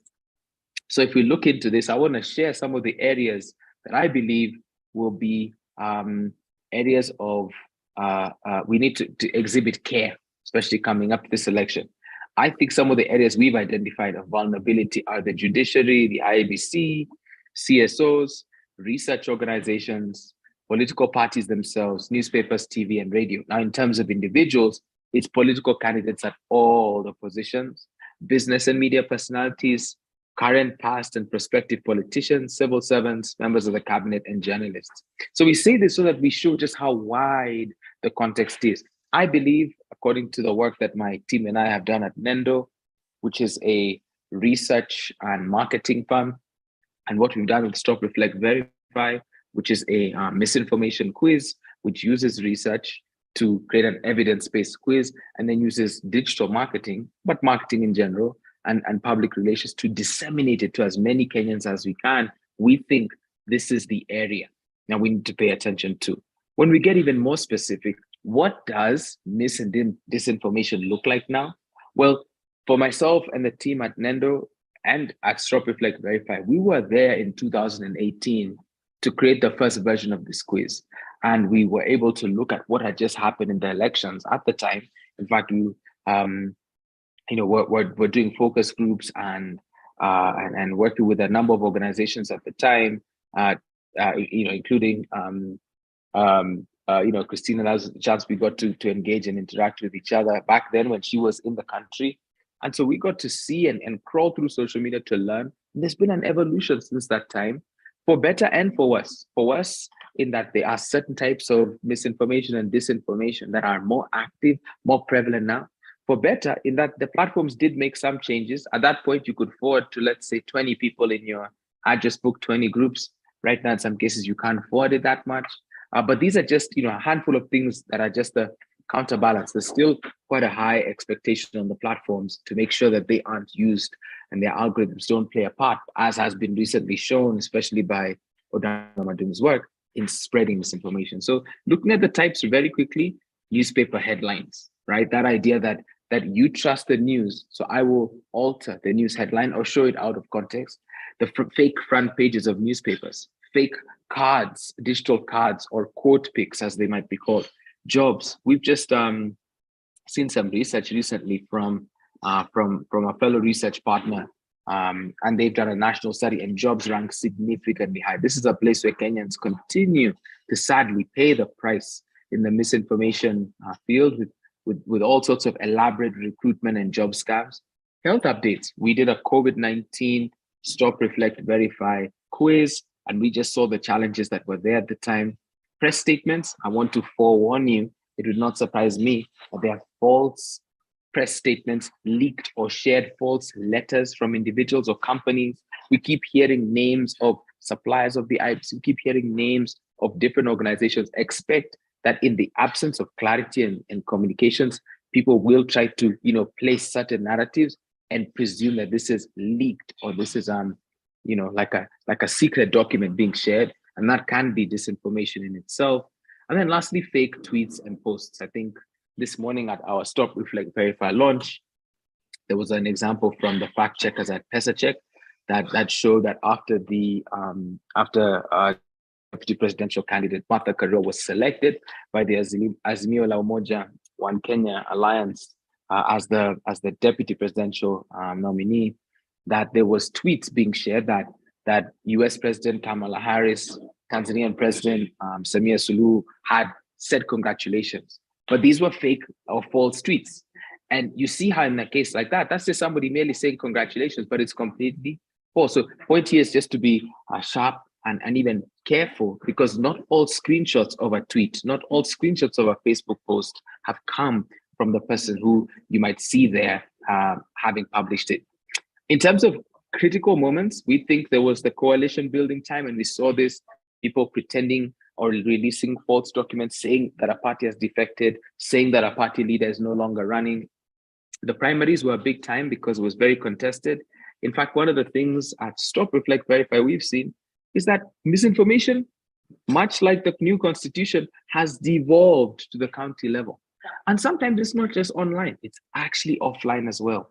We have to be very careful on election day because there'll be stories or essentially narratives, and that's a day to show concern and care before we share information.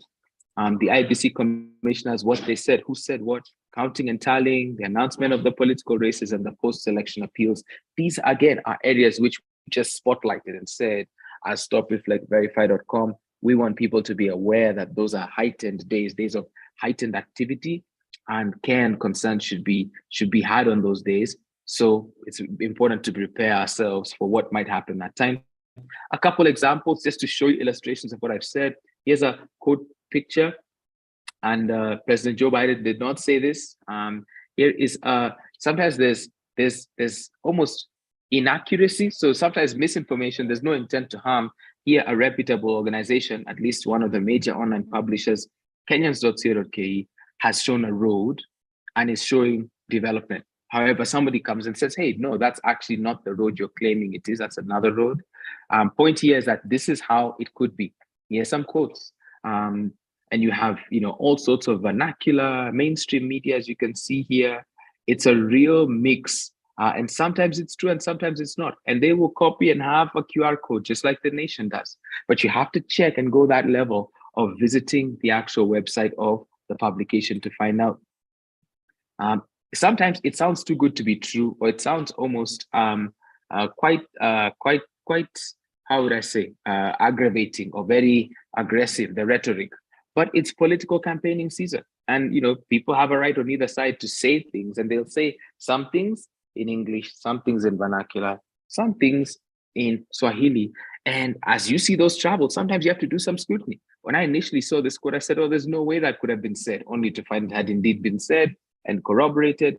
And there's several quotes you might find that way. Research.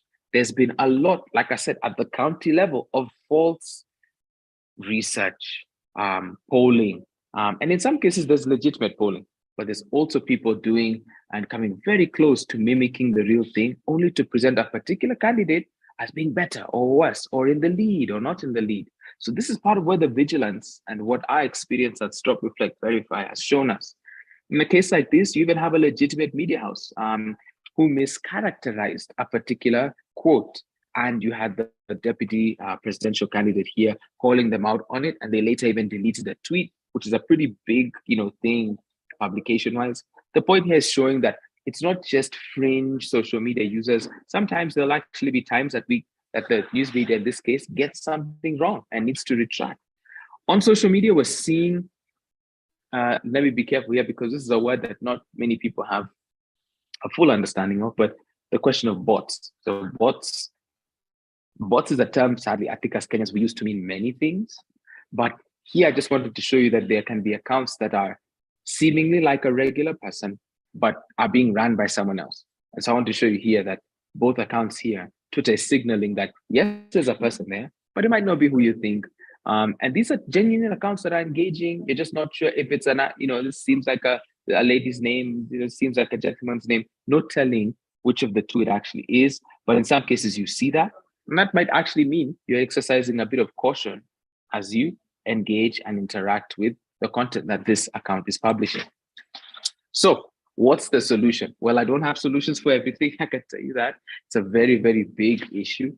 But I want to encourage each one of you, please visit stopreflectverify.com. Please take the quiz for yourself. And when you get your score, right, whether you're a web wizard or an internet intern or just whatever we have in between, share that with somebody. When you're in your WhatsApp group, when you're scrolling the Twitter timeline, so many of us have been fooled into forwarding things or tricked by the trends or even shamed into sharing in some cases. This quiz is there to talk to our, WhatsApp aunties, to talk to our, Facebook uncles or relatives, friends, cousins, peers, because with this election, you just want people being able to consume information and judge it on the merits or demerits and based on whatever the facts are. There is a lot of emotion. People will feel things and they're entitled to, especially if they've made up their mind and are looking to be energized by their political party. If I can end by just showing also some data on the gender side, but right before I get to that, if you go back to 2002, if any of the political parties wanted to say something, they would have to write a letter or make an actual landline phone call to the media houses, call several of them, call a press conference and speak. Right now, if somebody's made up their mind, they don't have to listen to the radio, they don't have to watch the news. They can follow their preferred political party or candidate and get a non-stop stream of content. So this is just how much the dynamics have changed, even in the media landscape. And for us, that's why we've made a podcast. It's going to be a video experience with audio, and we'll be distributing that really far and wide. And then for the quiz on the website, again, I encourage you to go there. Please give us some feedback. I see a couple of people in the chat. Please give me the feedback. I'd love to know how to improve it, but test your knowledge and see how you fare. Now, as I end, there was something that Christina mentioned, which is some research we've just done around online gender disinformation.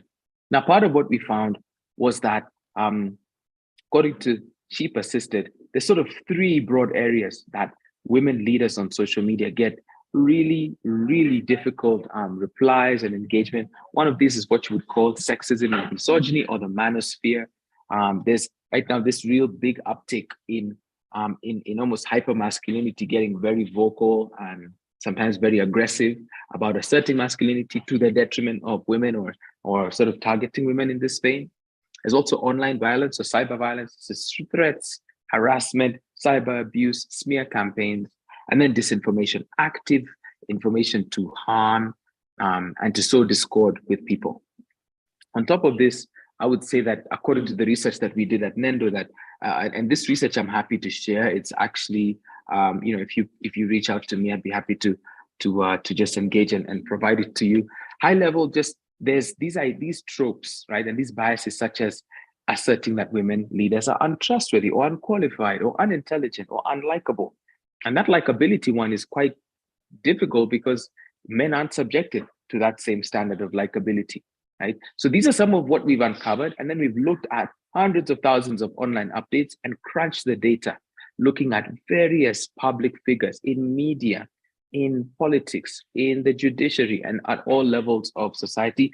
And you even see how in some cases, women leaders on one part of the political spectrum are treated differently, even in the cyber harassment they endure compared to others. So this just is a way for us to have an evidence-based conversation that just shows that people are having these, again, difficult, very aggressive conversations, and men aren't being subjected to anywhere near the same thing.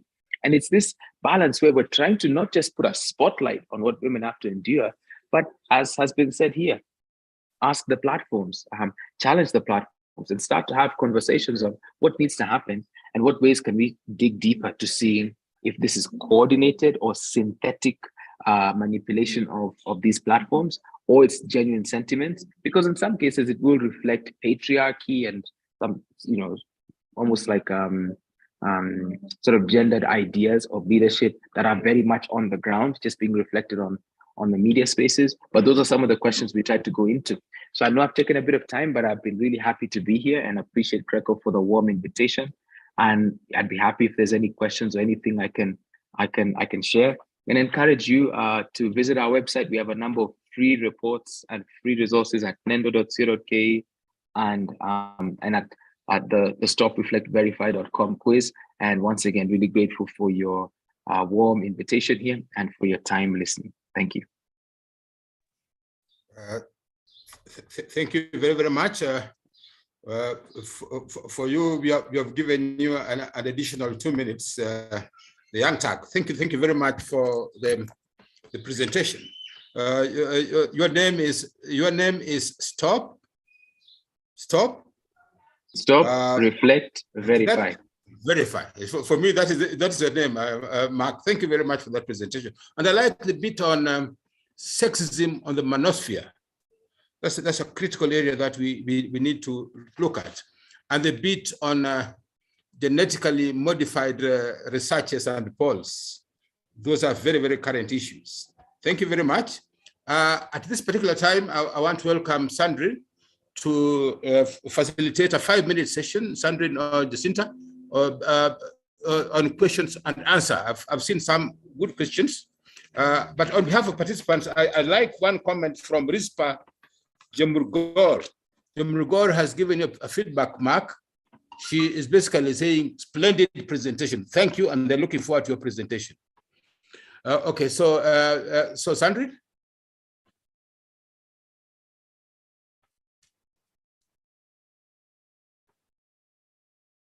Sandrine or Jacinta, whoever is available right now for questions and answers. Anybody with 1 or 2 questions before we come to a close? We want to close exactly at 4 p.m. Here we're looking at the clock and keeping time.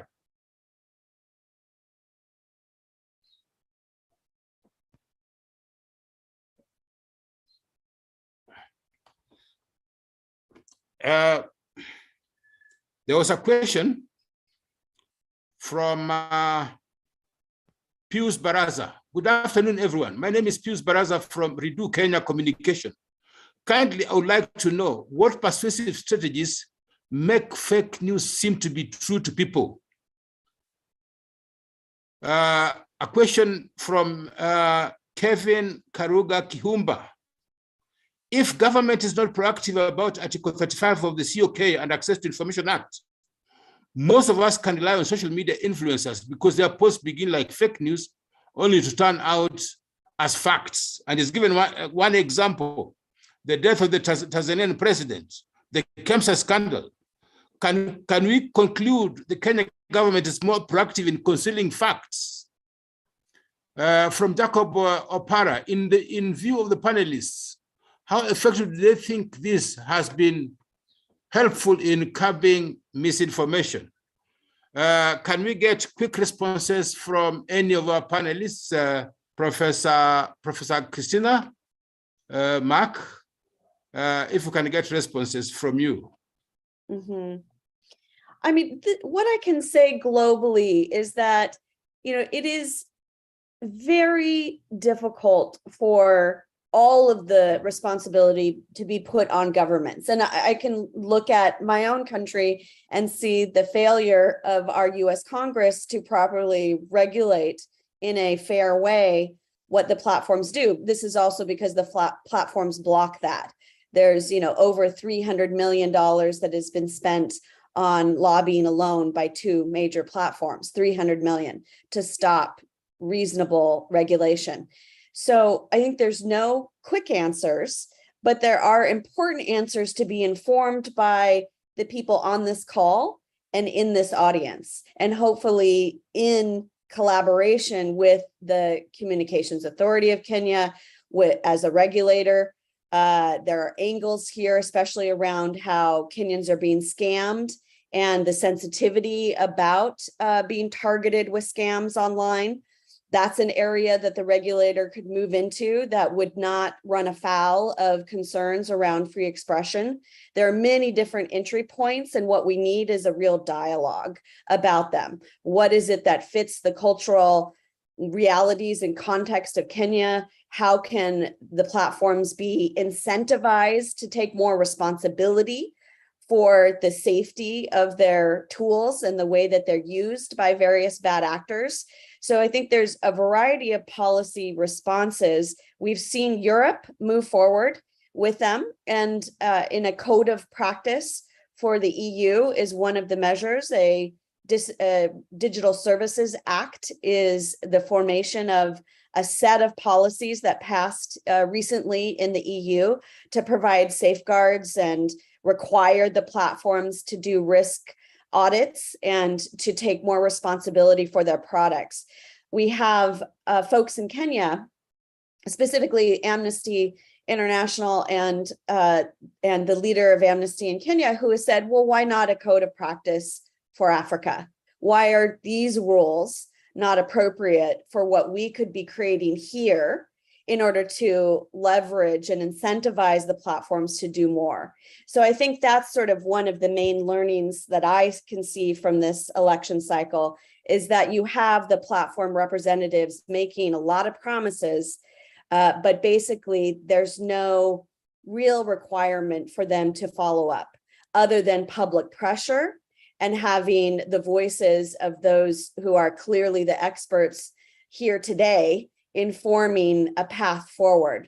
So we need to continue that dialogue and can direct it, I think, in smart ways in which to try to get around the desire not to have those rules set. And I believe that, you know, that Kenyan leaders are able to shape the next steps of this conversation in a way that can balance out interests around expression and some of the stickier issues that are just part of the nature of the information environments that we're talking about. Thank you very much. Intervention from Ken Anusu. Ken Anusu, you can unmute.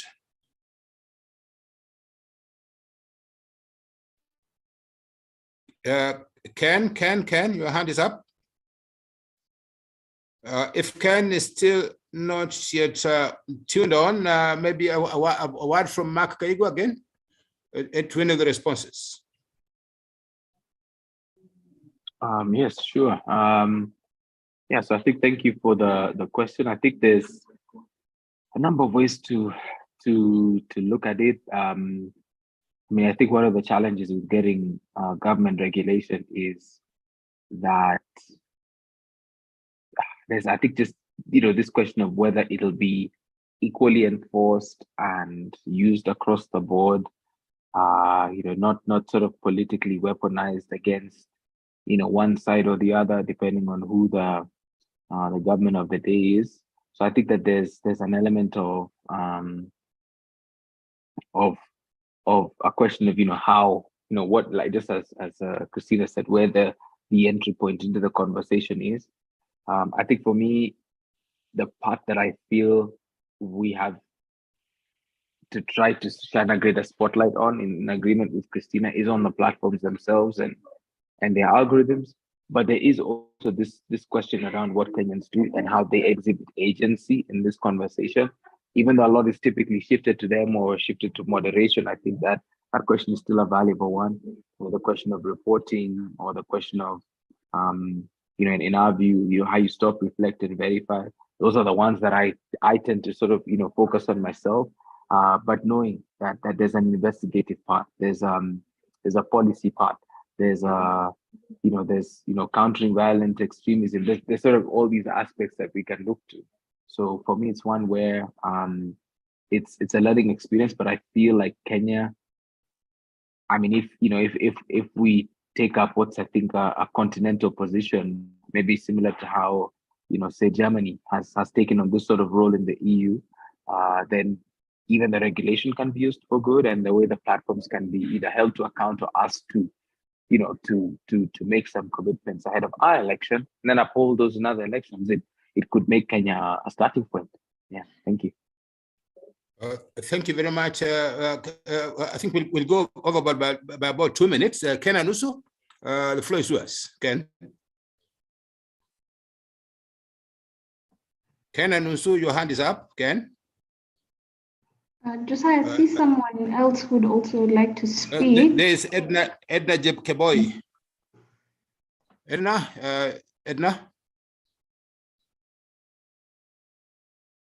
Edna, can you please unmute? Yes, Edna? Yeah, we can hear you. Proceed. Habana, continue. Okay, asante sana. Now, at this particular time, I want to thank you very, very much for this particular session. It is now my pleasure to invite Jacinta Nyambura to share with us the final thoughts. Jacinta, the floor is yours.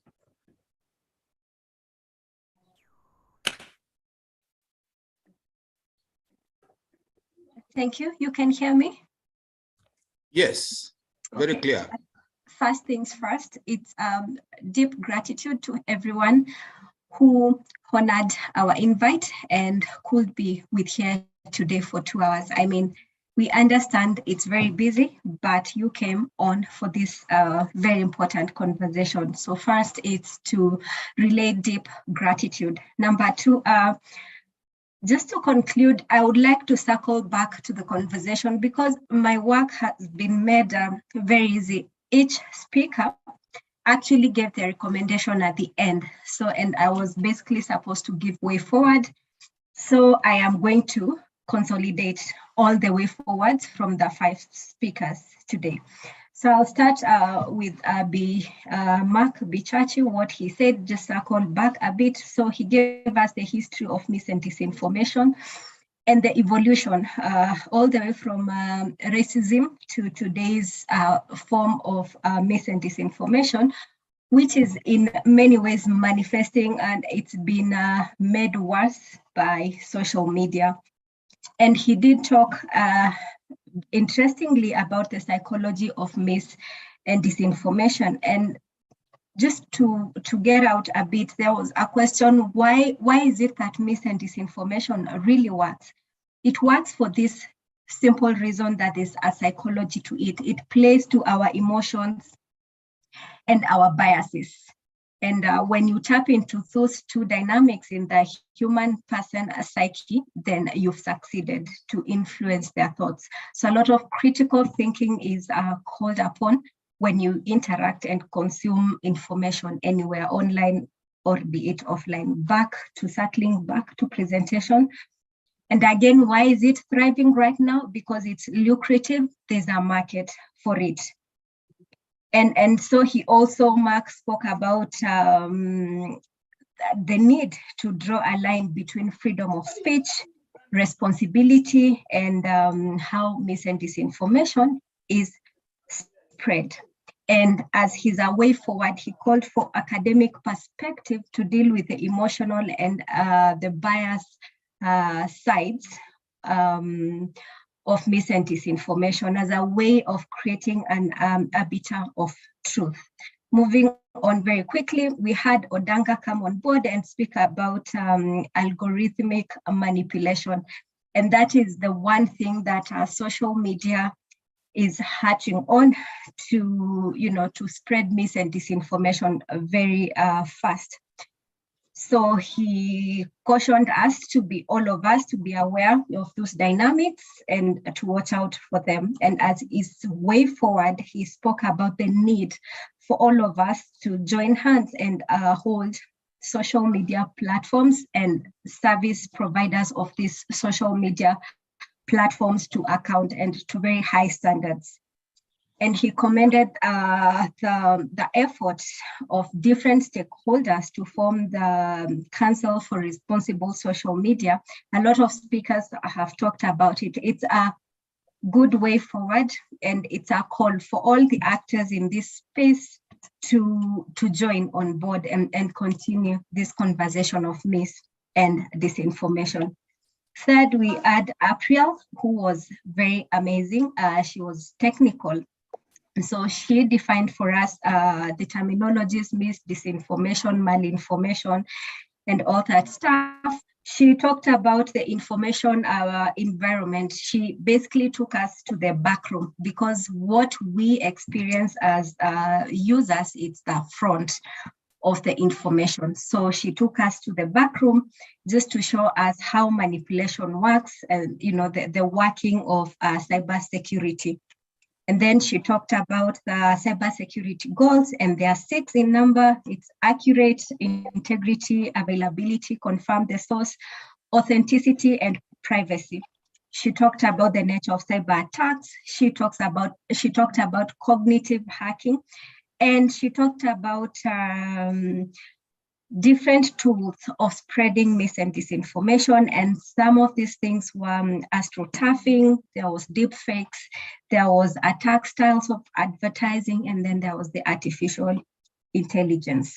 Her way forward, it's to tighten measures around data sovereignty. Okay.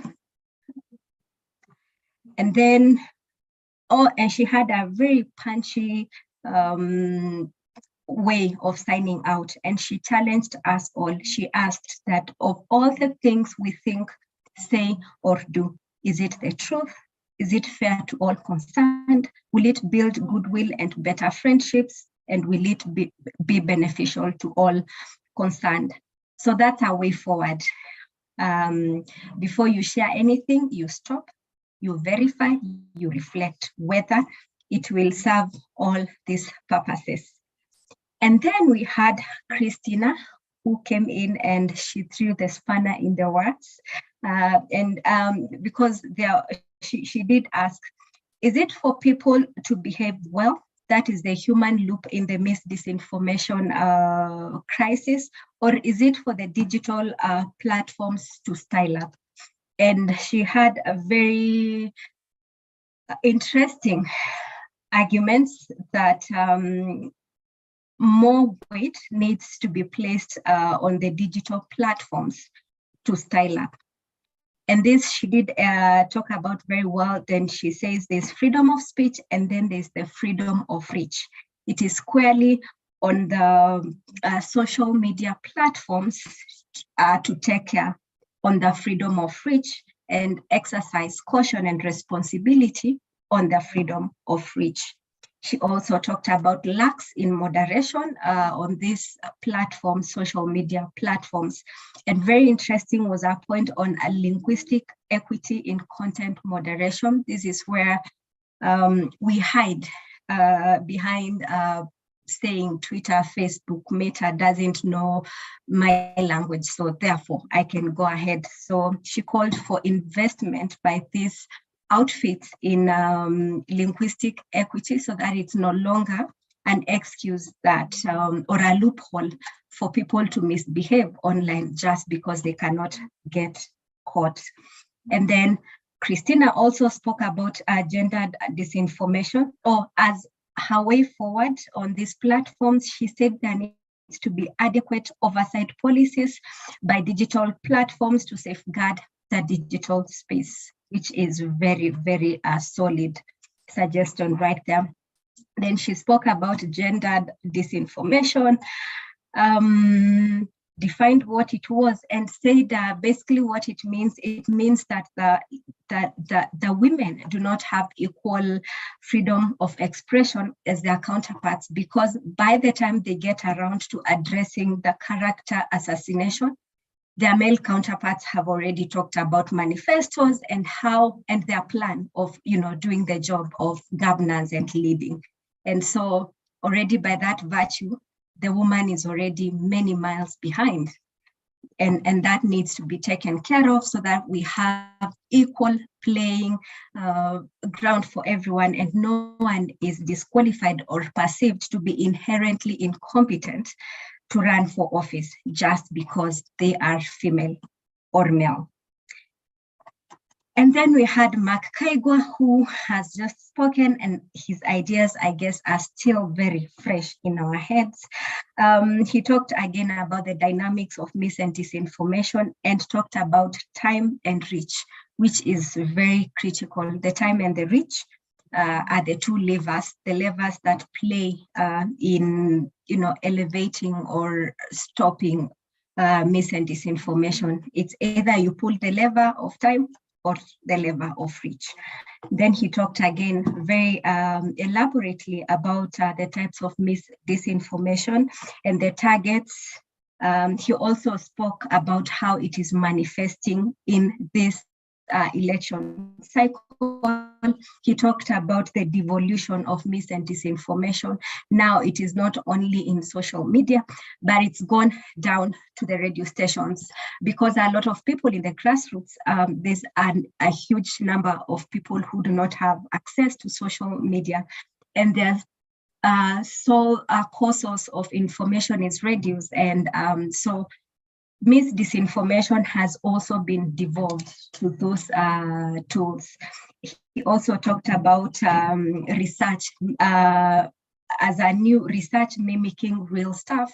So there's quack stuff doing rounds as a real research, and it's very difficult for normal person who doesn't know a lot about the subject of mis and disinformation to tell apart what's true and not what's true. And finally, he talked about bots, which are basically automated tools in social media that spread information in real time. They retweet, it's way faster than the human person can do. So a lot of information you see likes, it's not generated by a human person, but it's the working of the bot, which then again takes us back to Odanka's presentation on algorithmic manipulation. So I have circled back and I have the plan because it says, and so what's the plan? The plan is two ways. All we are hearing continuously is that there's no one person who is able to do this. This thing, it's multifaceted. It's calling on everyone, the governments, the agencies, the civil societies, the academia, everyone, the media. So one of the way forward, it's a coordinated approach, collaboration among actors, for all of us to come together, for Meta, for governments, for corporations, everyone to get to the drawing table and agree on a strategy, how we are going to move forward around this issue of mis and disinformation.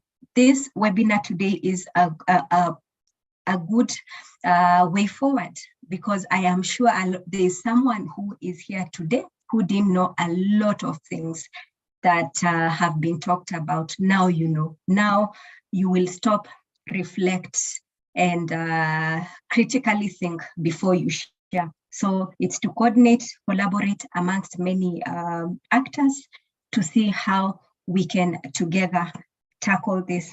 And the second and the last plan is to look for ways to sustain this conversation beyond events and crisis.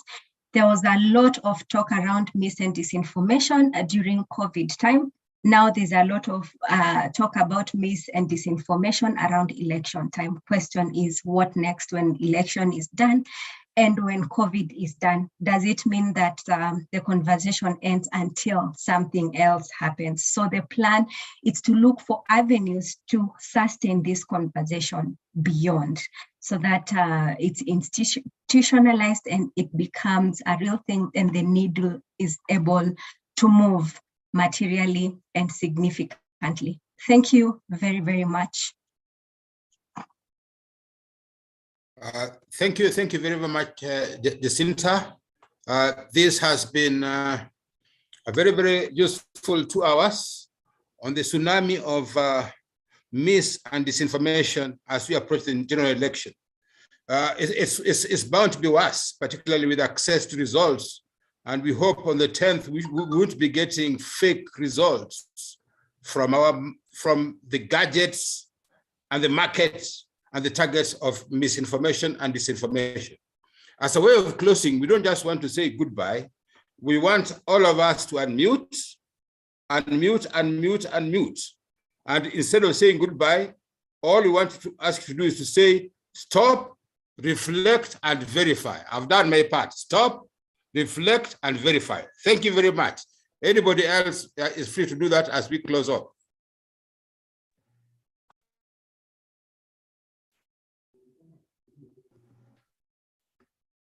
Asanteni sana. We can call it a day, and thank you very, very much for listening, and thank you very much for your participation.